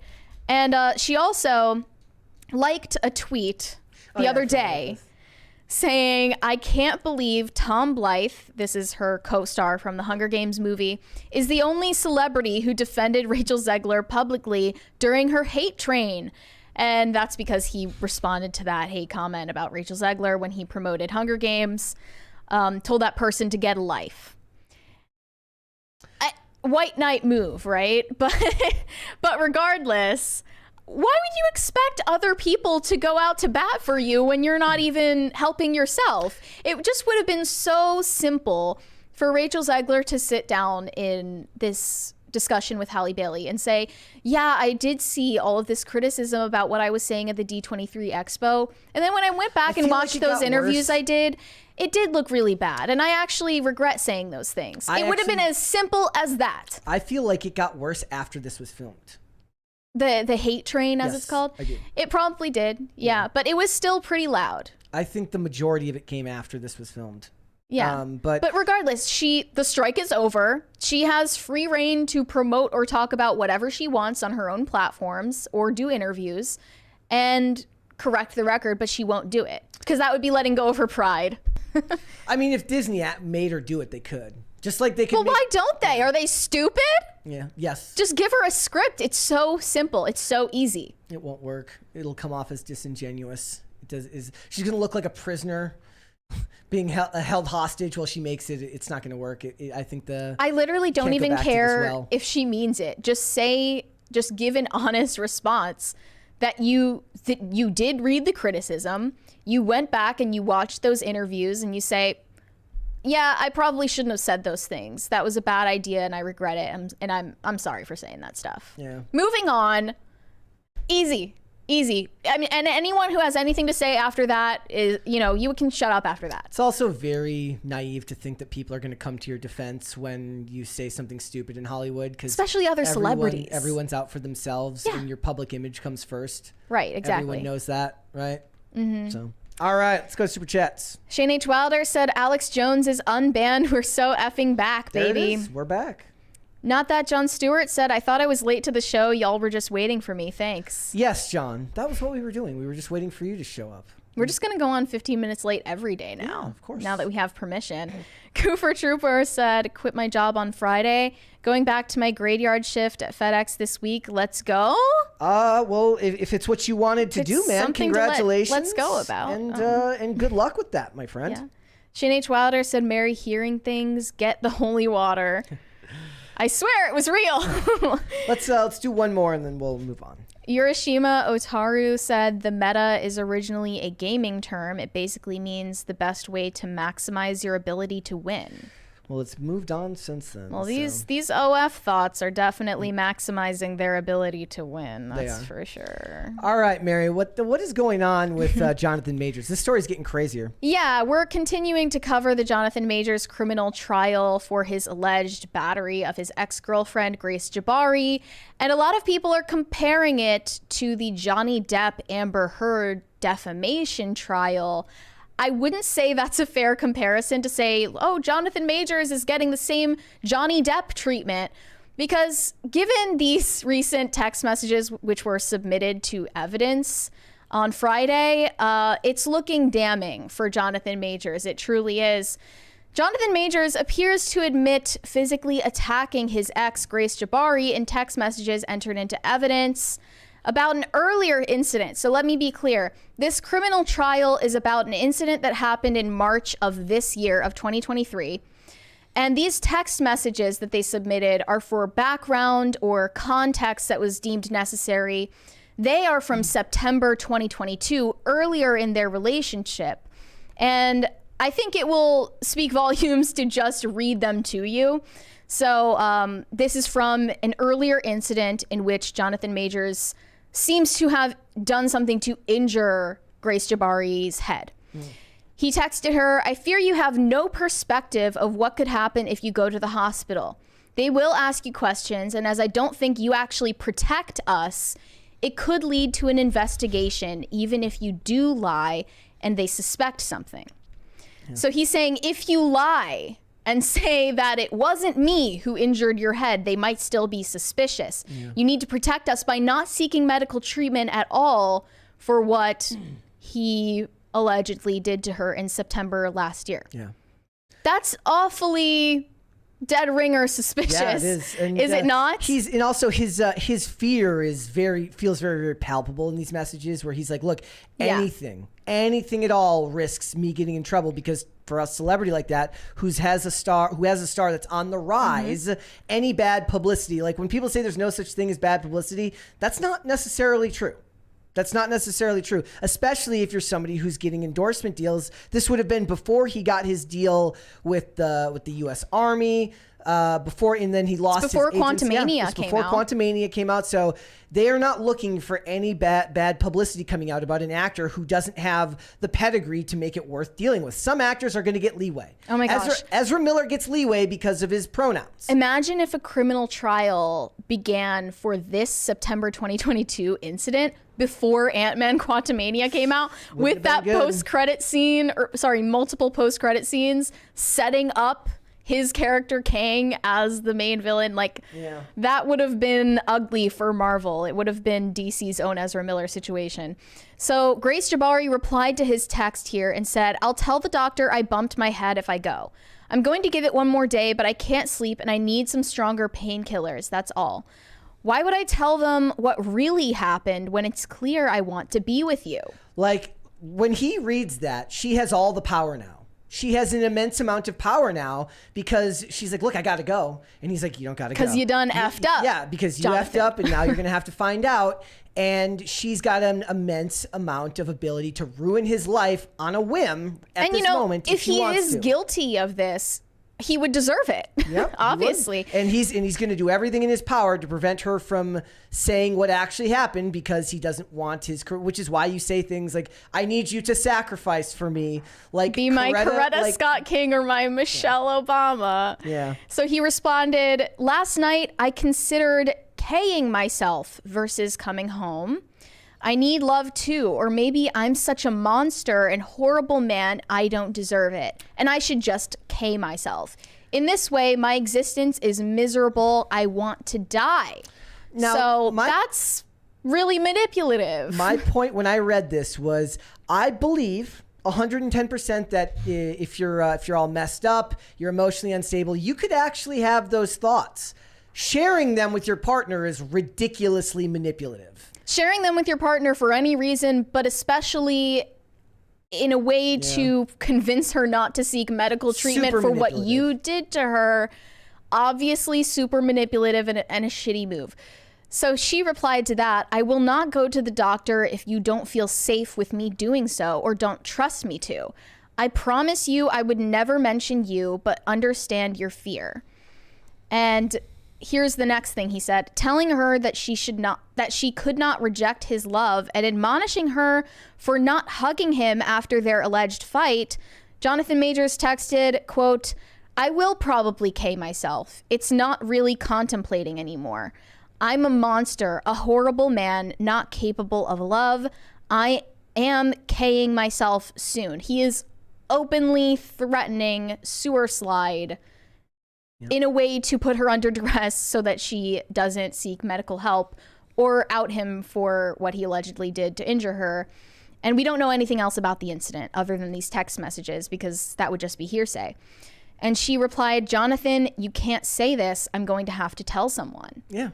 And what else is she supposed to do in that situation? She's in an impossible situation. She's been put into an impossible situation because he knows that this is exactly what it will do to her. So he understands that by her having to go to the authority or having to go to a hospital, which will involve authorities because of the physical violence, that puts her in a position of power to be able to decide his fate by choosing to go to the hospital or not. So he puts her in an even more unbelievably difficult situation because it takes away some of that power, which is super duper unbelievably manipulative. And that's all just assuming that's based just on the text messages, not even whether or not he actually did what was talked about in these texts. Oh no. The chat's tearing him apart. Someone said, don't K'ing yourself. Another said he needs a hug. Another said he's soft AF. Another said dude is guilty. Well, the question, it's looking that way. Oh, the soy is strong with this one. I would say that these text messages are giving strong male BPD art hoe energy. They really are. This is giving male BPD. Honestly. And the tide has now turned. There's this article from Forbes today that says Disney needs to replace Jonathan Majors or Kang needs to be cut from the MCU. This article was originally published on 12/10. It was republished on 12/11. It says, while Jonathan Majors lost all manners of roles and agents in ad campaigns in the wake of accusations of domestic violence that now have him facing charges, Disney has continued to stick by him, presumably because he is the linchpin of the entire current phase of the MCU, playing multiple variants of Kang. Imagine, and here's the crazy thing. When they hired Robert Downey Jr., who was the linchpin of the first three phases of the MCU, they were hiring a Robert Downey Jr. that was very much an unknown quantity at the time, meaning that he had his own extremely bad troubles. He was in trouble with the law. He had a strong history of drug addiction. They took a huge risk by hiring Robert Downey Jr. to do that role, and it paid off for them. Well, this wasn't even the same type of gamble because there was no, from what I can see, there was no information beforehand that made this guy look like a risk to them, but it's just, it backfired on them. Right. Also, it's ironic that Jonathan Majors' defense lawyers were cross-examining Grace Jabari and thought they really had it in the bag when they asked her why it is that she initially told emergency personnel and the police that she didn't know how she had become injured in the March 2023 incident. She replied, I was just scared of the consequences of it. I still wanted to protect him. And that is an extremely common reason why abuse victims don't report to the police or don't put their abusers in that situation where they're going to get justice, because they still have this attachment to them, a Stockholm syndrome, if you will. It's extremely common, and that's an obvious reason that they neglected to mention why she wouldn't tell the police or why she wouldn't tell doctors what had really happened to her. Yeah. So that was a blind spot on their part. And ever since these text messages came out, it seems like the court of public opinion has decided this dude is guilty. I mean, the incident that happened in March of them in the car, it sounds like she caught him cheating on her with these text messages on his phone. Shouldn't have been grabbing his phone, but... She was grabbing at the phone. They got into a tussle over the phone. That sounds way less cut and dry than what happened in September 2022. We also have to remember that he's not on trial for the text messages or the incident here. He's on trial for what happened in 2023. There's a chance this dude wins this trial. There is a big chance of that. So what the hell does Marvel do then? However, since this evidence was submitted for needed context, people aren't going to forget this now that it's published and out there forever. People aren't going to forget that these were published, and it doesn't really matter whether he is, considered guilty or innocent in the eyes of the jury. What matters is, will the audiences for his future projects remember? I don't know if it's going to affect I don't think it moves the needle. I don't think him doing this moves the needle. If they're going to stick by Rachel Zegler, which has way more backlash, I don't think. But she's a woman, so she gets a lot more leeway. But it says, while separate from all of this, Major's performance as Kang has been praised. It doesn't matter. He has to go, and even diehard Marvel fans agree that it would be extremely easy to replace him, given the entire point of his character is that he has many different forms across a number of universes. We literally just saw 3 different actors playing Spider-Man as part of No Way Home's multiverse story. Anyone could replace Majors as Kang, and it would make total sense in universe. What's crazy is, like, look, Marvel should be praised for not jumping the gun and just dumping this dude before evidence came in, right? The idea of innocent until proven guilty is still a thing that matters and should be, for the company, they shouldn't just dump the dude because somebody said he did something wrong. But if this dude wins in court but loses in the court of public opinion, it puts them in a very, very precarious position. And I don't actually see the benefit of replacing him unless you're going to replace him with somebody that's like super, super well known or a really, really good story. But I don't think that this story is big enough to really affect the MCU. I don't. Yeah, I feel like it's going to be hard to sell any big name actor on replacing Kang after this if you do. Yeah. Like if Kevin Feige decides to do that. That is based. What if they given the absolute state of the MCU right now, it's not an enviable position to be their linchpin right now. What if they race swapped him? They could race swap him to be a white guy that we can all hate. It's just more in the line of bad news that keeps coming for Marvel and Disney as a whole. But I don't think that Marvel did the wrong thing by letting this play out, right? It's letting the courts decide whether this dude is guilty or innocent is probably the right thing to do, because they would have faced unbelievable backlash if they would have just dumped him before this stuff came in, because a lot of the same people who supported Johnny Depp, a lot of the same people who battled Me Too and stuff like that would come out in force and say, look, court of public opinion is one thing, court of law is what you should be basing this on, right? You should wait. In America here, we are innocent until proven guilty in a court of law. So even if this dude wins, he'll lose based on text messages that happened in 2022 in another country. Oh, was this in London? I think they said this happened in the UK. Yeah. It's just the only thing that it suggests to prove is that he has a history of being abusive, like physically abusive. It's also funny because they got rid of Gina Carano for way less. Yeah. Like, way less. Nothing, essentially.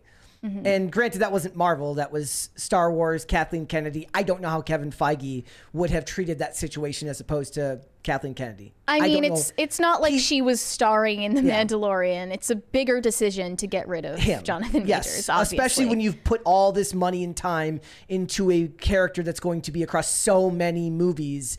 It does make a difference. Mm-hmm. How important your role is makes a difference in these types of situations. Yeah. We'll see how that shakes out. Yep. All right. Let's go to Super Chats. Kobe McGuire said, this is my favorite Rachel Zegler Sucks podcast. We're just going to rename it. That'd be Rachel Zegler Sucks podcast. It's, You guys would be okay with that, right? They would.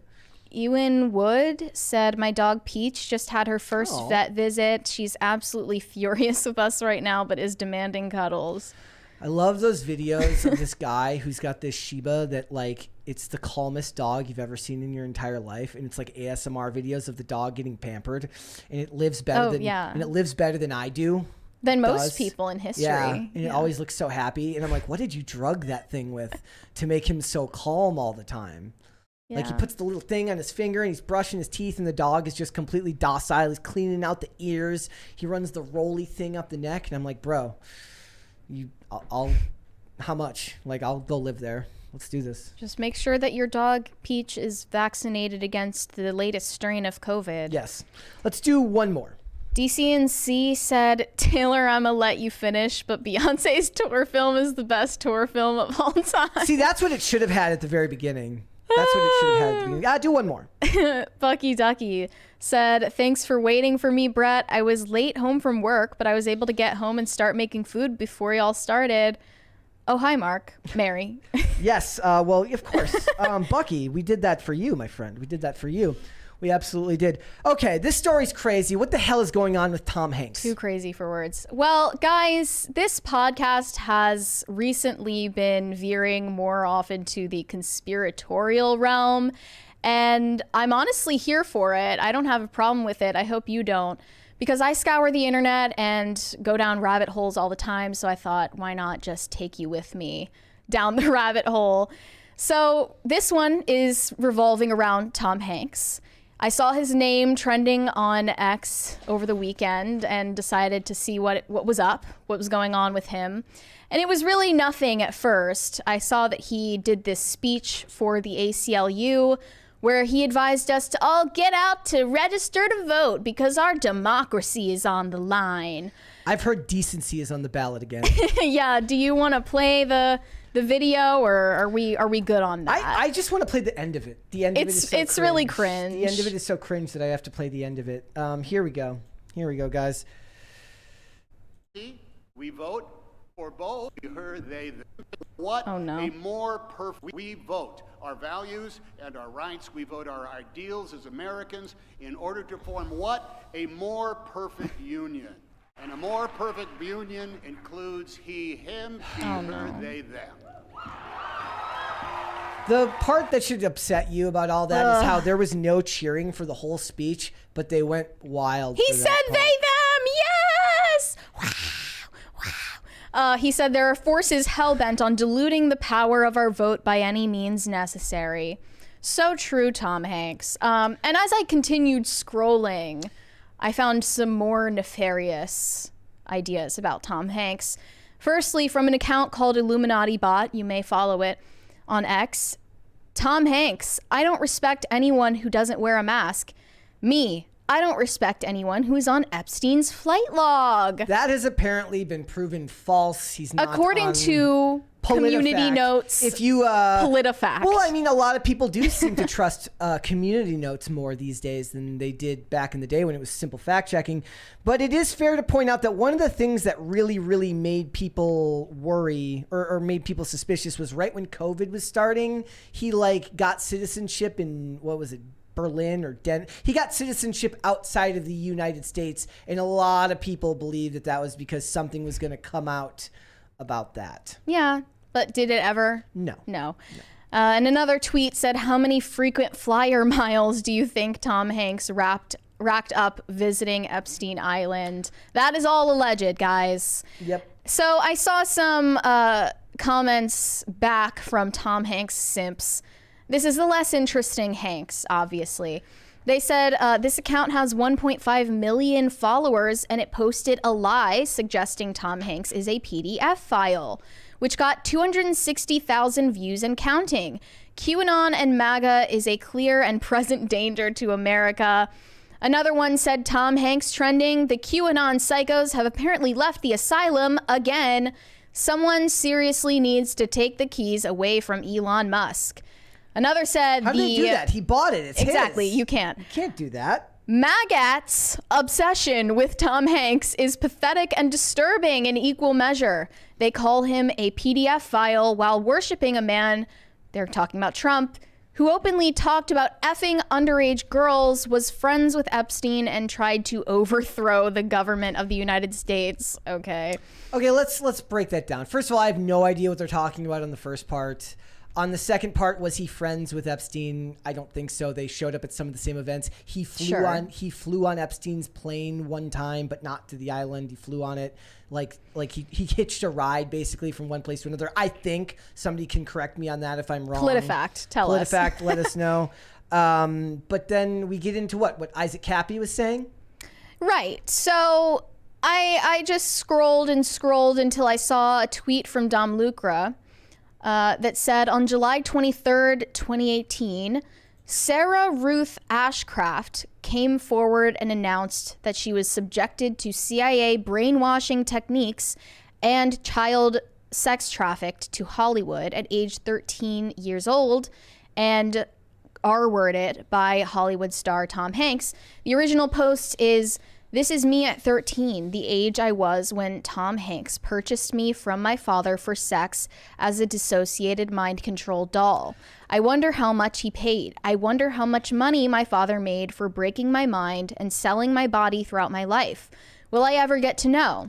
Okay, and I did some more. Before we get into that, I do want to point out that this account, Sarah's name is with an A and no H at the end in the @ and I don't even know what this is over here, but the @ in the name. An old screenshot. Who knows where it came from? Just be skeptical of everything. Everything. So I did want to find out who Sarah Ruth Ashcraft is or was, and looked her up, and all I could find was an IMDb page. And the only credit I saw on it was from a movie called A Child's Voice, where she got special thanks in its credits. And the description for this movie is, it's a supernatural thriller. A homeless teen answers the voice of a child calling out for help and is sent on a journey to find a human trafficking network run by the child's killer. So that movie gave a special thanks to whoever Sarah Ruth Ashcraft is in its credits. That's all I know about this woman. That's the same Sarah Ruth Ashcraft. Yeah, that's all I know. And then I went back and watched an old Periscope. I don't know if you guys remember Periscope from back when Twitter owned it. That is no longer. I watched a Periscope that Isaac Cappy recorded days after that original tweet was posted on July 26th, 2018. And I would prefer not to play it for you guys, just because we need to look out for our own channel to be in good standing, and we don't want to get into any legal trouble. But in this clip of his Periscope, he is accusing just about everyone in Hollywood of being either complicit in or being a perpetrator in a PDF file ring. He calls out specifically Steven Spielberg, Harvey Weinstein, Oprah Winfrey, and yes, Tom Hanks. And he specifically cited Sarah Ruth Ashcraft from her Twitter post that happened just days before he recorded this. And what I later found was that Isaac Cappy appeared to have committed suicide. Now that's really weird, considering that in so many of his videos and live streams, he said over and over again, I'm not suicidal, I'm not suicidal.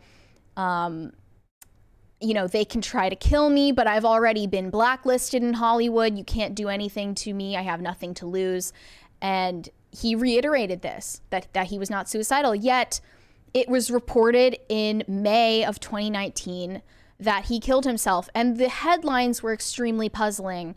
They said that he forced himself off a bridge and got hit by a car.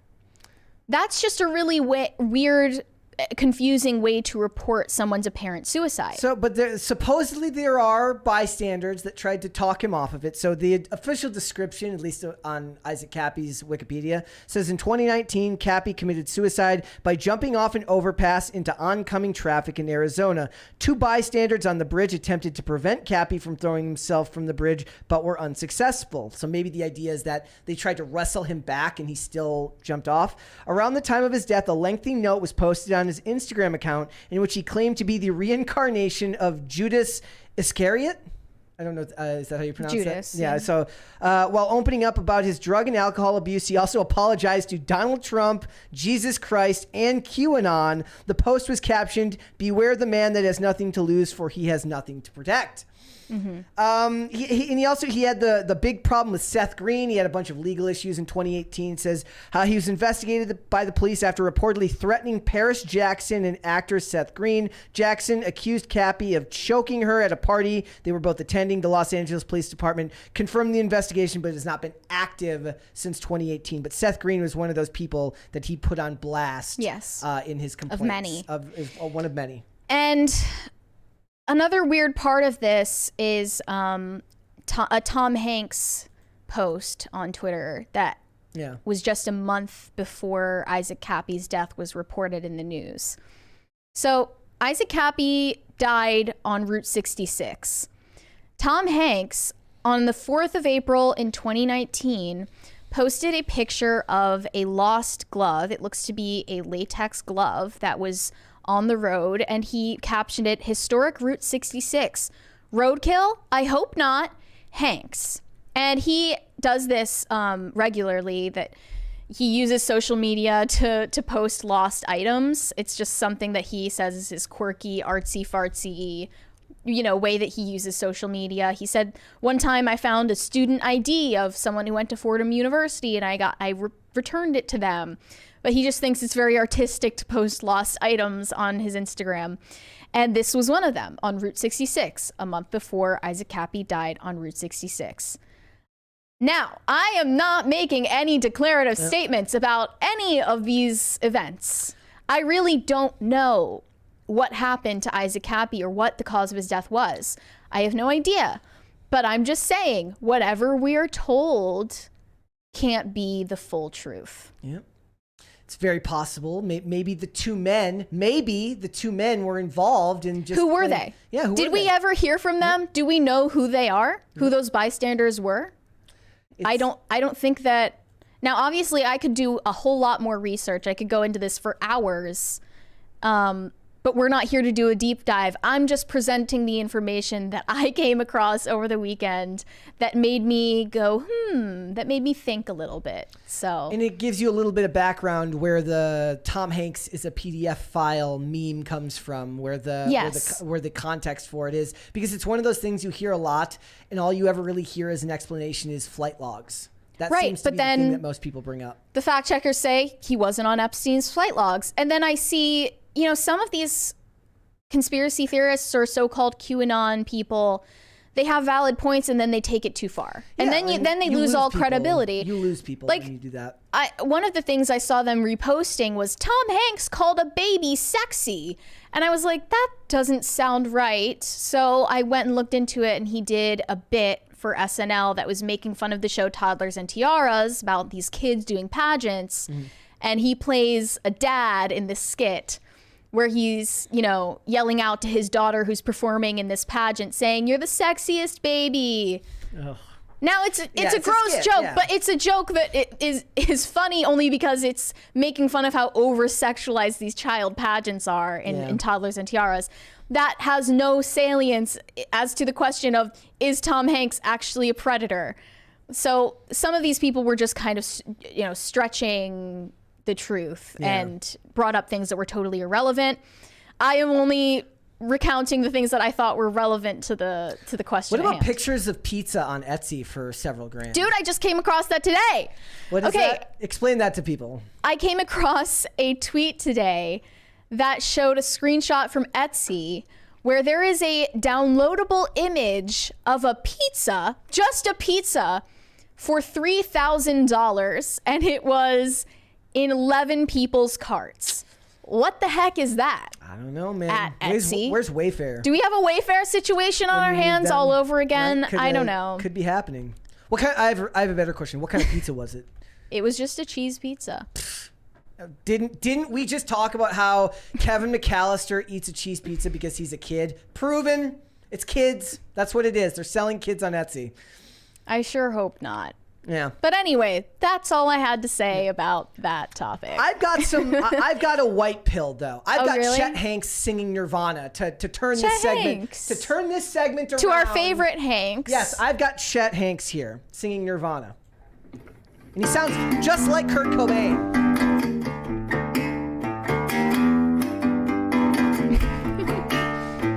Down as you are, as you were, as I want you to be, as a friend, as I now memory. Take your time, hurry up, trust is yours, don't be late. Take a rest, as a friend, as I now memory.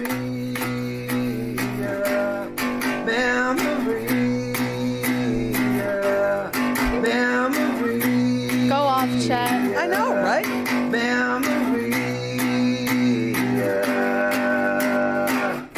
Like we never knew we needed. No, I don't have a gun. No, I don't have a gun.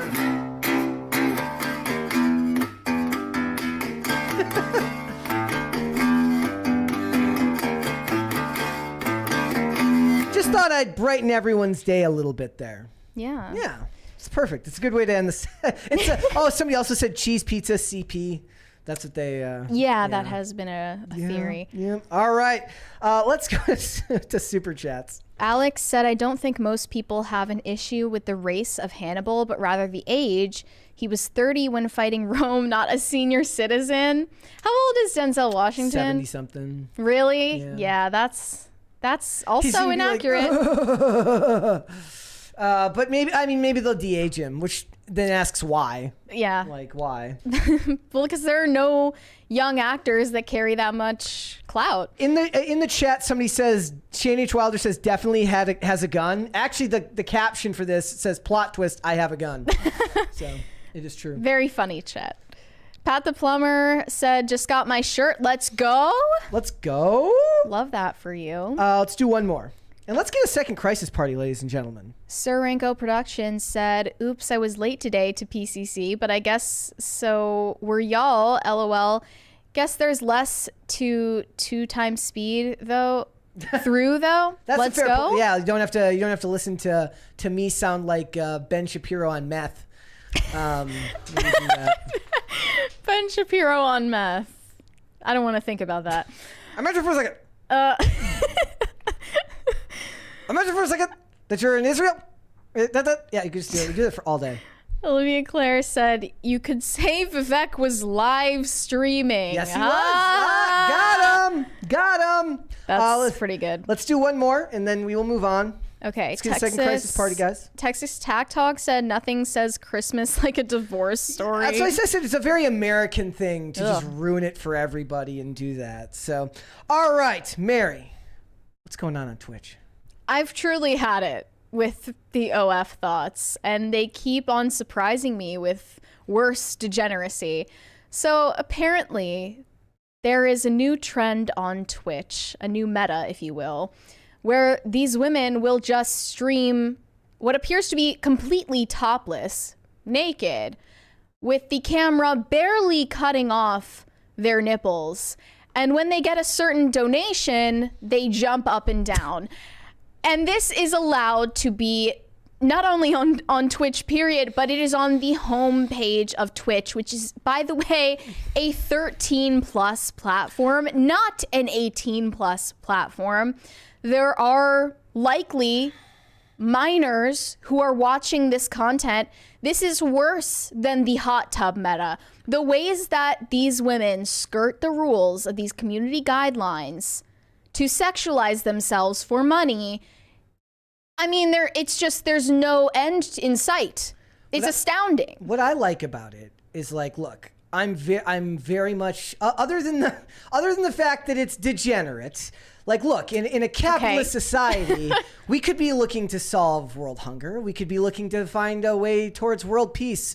Instead, what you do here in the West is you find a way to skirt the TOS on Twitch so that you can be as nude as possible without actually being nude so that you can make a lot of money. It's very Western. I like it. So these users Sarcasm, include ladies and Morgue Pie and another girl called Strawberry Tabby.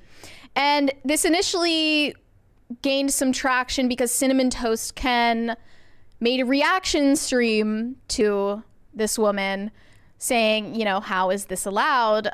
Do you want to show us the video, or are we good on that? I'm good on showing the video. Because I'm worried, honestly, about the YouTube community guidelines getting us for showing this, and that more than anything demonstrates how much of a ridiculous double standard there is about censorship on these platforms. This is also when I say that life's not fair and that when women act like men and they're abrasive and nobody likes the characters, I'm like, tough luck. Well, this is also another one of the opposite side of the spectrum of the life's not fair market, meaning that the men on Twitch aren't able to do this. And then there was I think one of the Tate brothers had a tweet recently that said like, or no, it might have been one of the Fresh and Fit dudes. Yeah, I think it was one of the Fresh and Fit dudes. Said basically like 10,000 subscribe or 10,000 followers on Instagram for a guy is like 200,000 for a woman.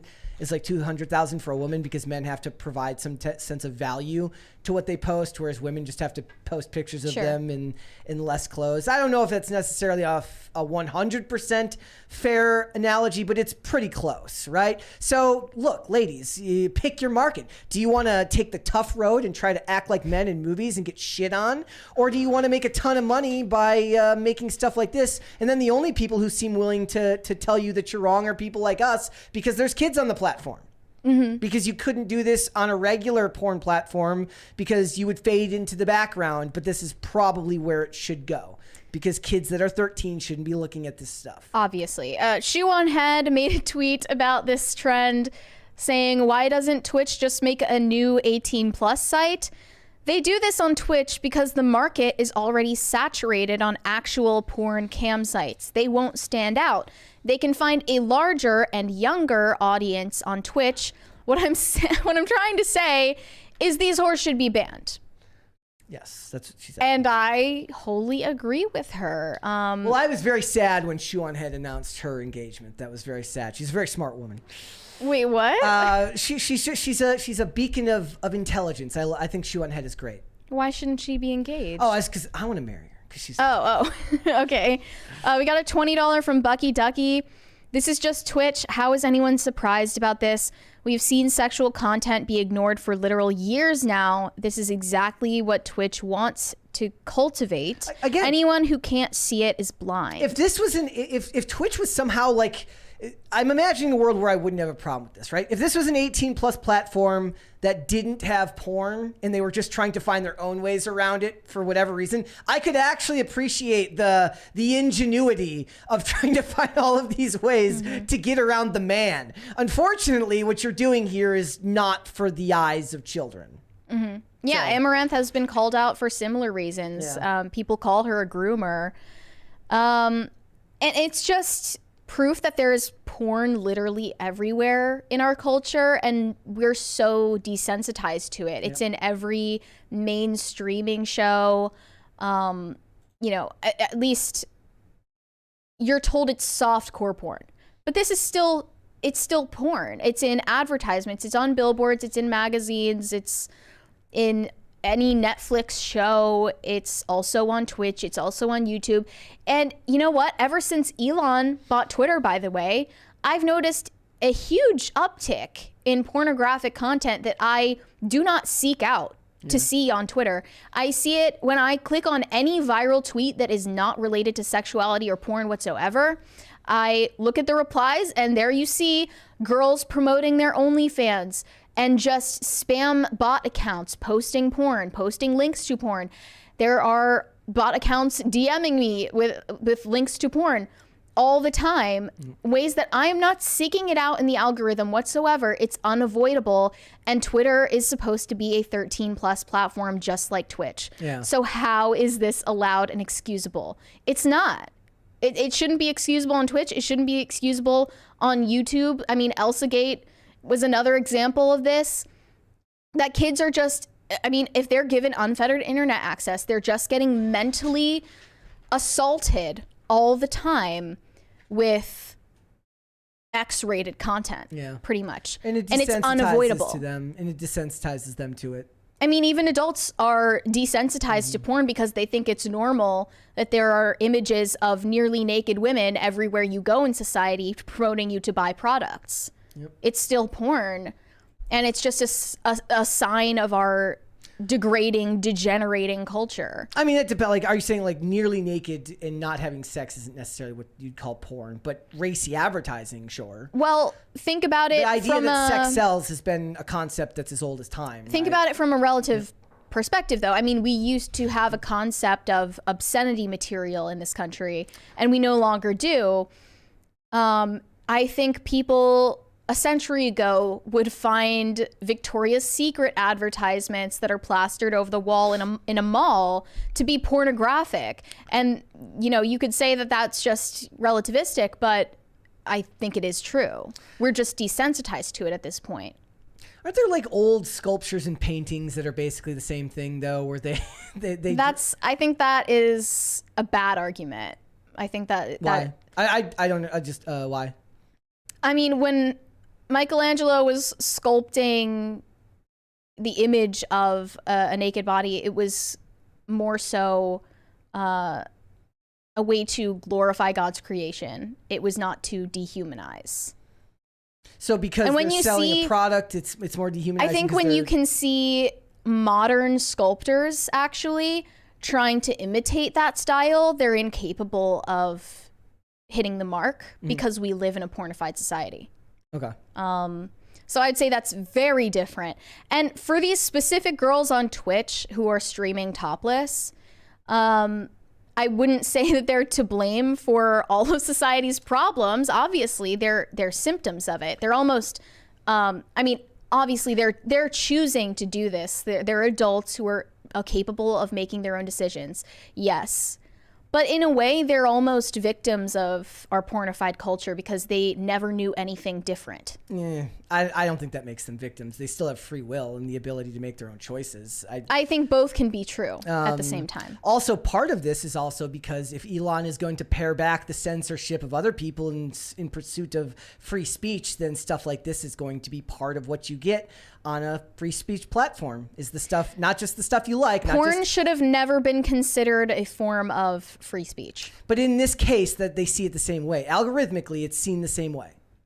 Yeah, I guess from Elon's perspective, that's the justification he would have for it. The problem is that if you, like in society, if you want the Alex Jones stuff, if you want the Owen Schroyer stuff, if you want to have the stuff that was banned by the previous administration at Twitter, then you've got to also have the stuff that you don't want on there. And I don't think that's going anywhere. I also saw somebody saying recently, like, since Elon took over, like, the uptick has been huge on Tumblr again.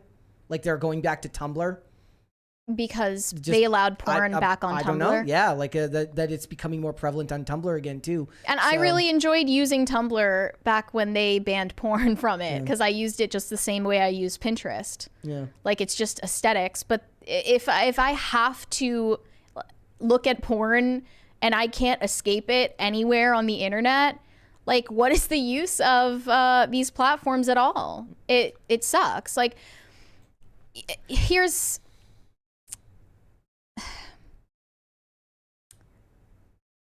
Gosh, I really wish that somebody could, like, personally talk to Elon Musk about this, because if X is going to be the one social media platform that has free expression, he should understand the difference between free speech and obscenity. Even if they make these platforms 18 plus, does it even change anything? It's not like making a platform 18 plus actually stops kids from using it.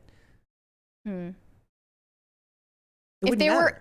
I think that's why people talk about meaningfully making porn sites 18 plus, not just with a button that says, yes, I'm 18, but in a way that you actually have to prove that you are 18 plus. And people say that's an invasion of privacy, but listen, if you thought that that your privacy was protected in the first place on the internet, then you have a lot to learn.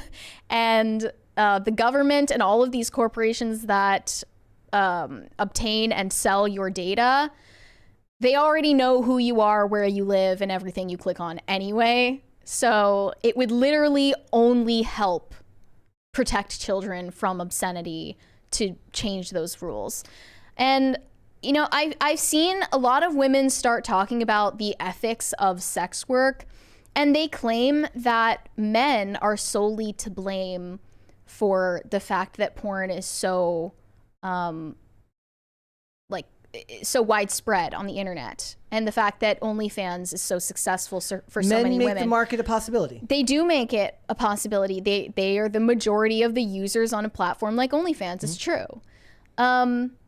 But I would say don't take the don't absolve all of the women also contributing to this problem of their responsibility, because everyone in that sphere is complicit in it.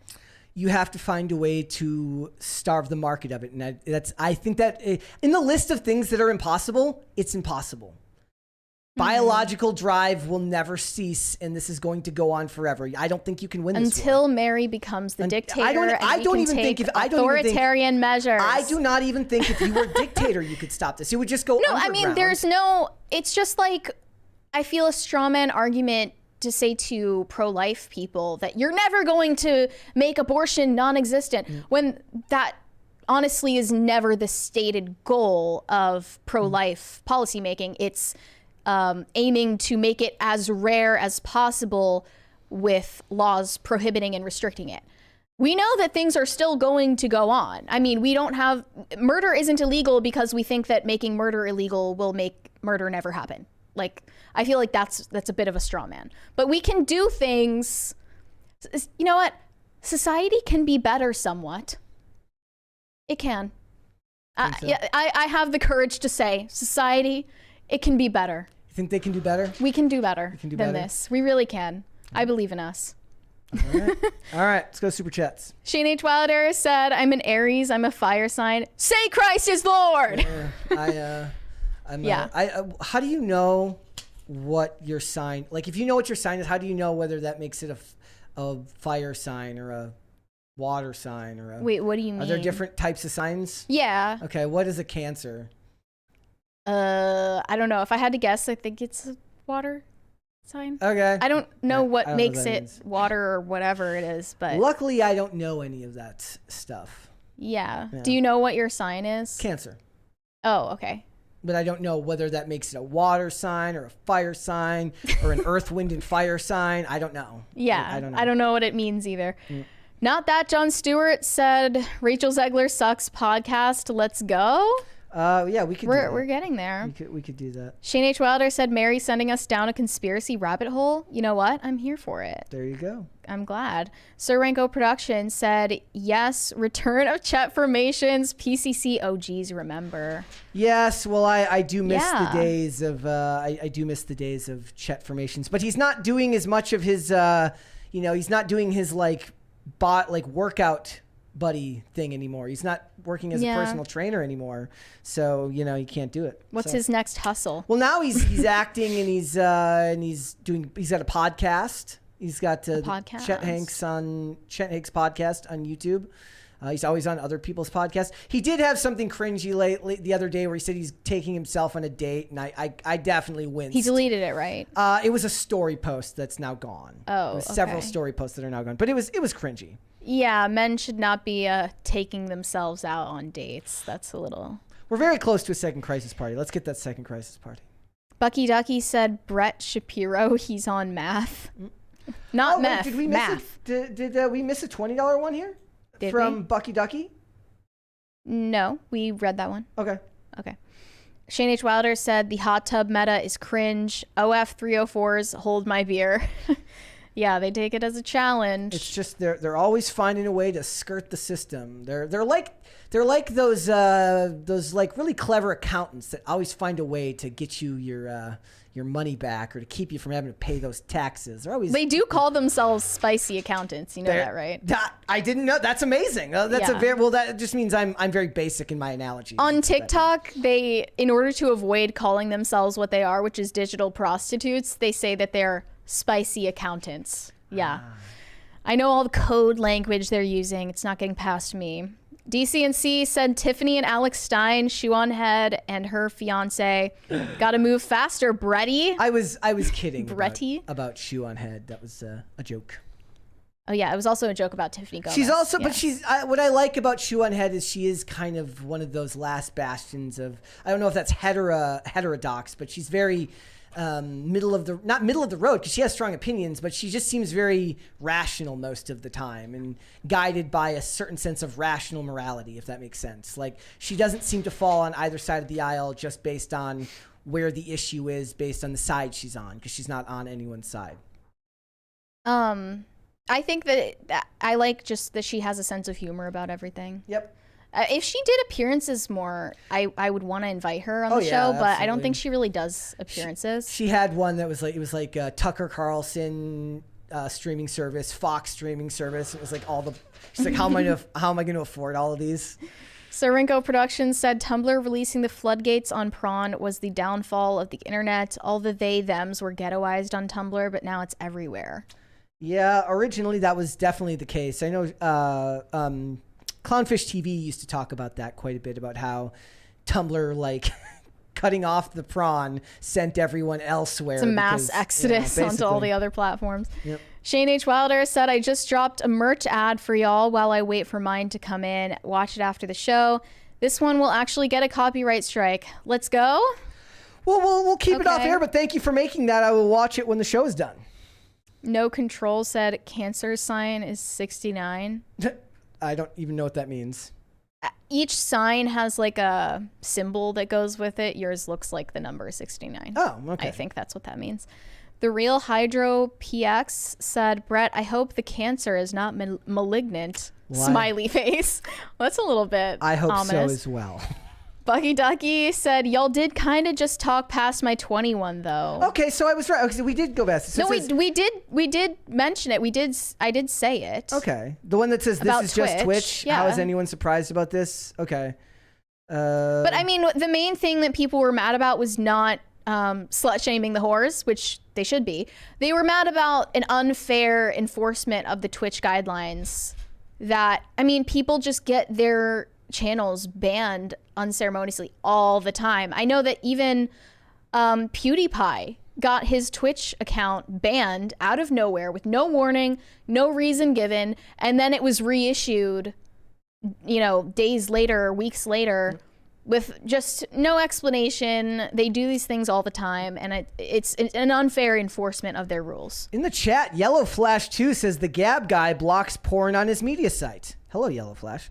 Do you use Gab? Like I don't use Gab. I don't use I should. I do have a Gab account, but I really, if I ever made another one, and I know I should diversify and use other social media, but I'm so uninteresting on social media anyways, it doesn't really matter. But I would love to use, if I did, I would use a Truth Social just for the memes. I mean, you're on Twitter and Instagram and YouTube because this is where the people are. Yes. That's just the fact of the matter. Yeah. Bucky Ducky said, DCNC said, the algorithm is always listening, Mary.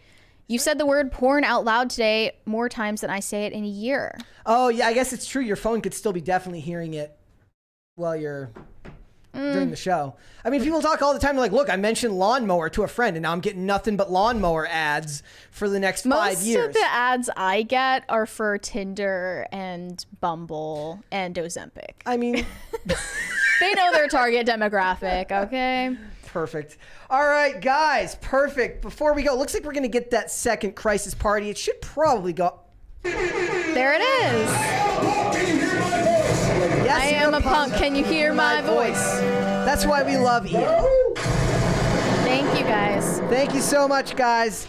All right, before we go, would you hit the like button on this video, and would you subscribe to this channel if you have not done so already? We're pushing up towards 85,000 subscribers, which is very cool. Looking to get to 100,000 subscribers soon, so go ahead and subscribe if you haven't already. Mary, where can they find you? You can send me validation on Instagram at Mary Archived, or you can send me hate on X. That is also Mary Archived. And again, apologies about the delay Yes. at the beginning of the show today. In apologies for having the delay today, we will be doing a space on Twix with Josie, the redheaded libertarian. It will be a lot of fun. We're going to talk pop culture. Could be Disney, could be Taylor Swift. There could be all sorts of things to get into. I think like Taylor Swift conspiracy theory would be a great one because that one seems to have struck a chord recently. So you should check that out on Twitter at 7 p.m. We will share out the link before we go live. And also, I will be live at 9 p.m. tonight after that on Colonel Kurtz's YouTube channel. We have a special guest on there. We're going to be talking about what the hell is going on at the universities right now, which is a big topic of discussion given everything that's going on with Israel and Palestine. So check that out. And we got one more here from Bucky Ducky who says, Brett, please scream beans for after credit scene. Here, I'll do it now. Beans. There we go. All right, guys, before we go, okay, so hit the like button on this video, subscribe to this channel if you have not done so already. If you'd like to follow me, Instagram and Twix at Brett Dasovic on both of those platforms. PCC is here 5 days a week, Monday through Friday, 3 p.m. Eastern Standard Time. That is noon Pacific. Amazon Music, Apple Podcasts, Pandora, and Spotify if you would like to listen rather than watch. And if you'd like to follow us on social media, we'll be on Twix at popculture_show, Facebook and TikTok at Pop Culture Crisis, Instagram at Pop Culture Crisis Pod. Guys, we will either see you tonight at 7 p.m. on Twix or tomorrow again at 3. Bye, guys. Bye.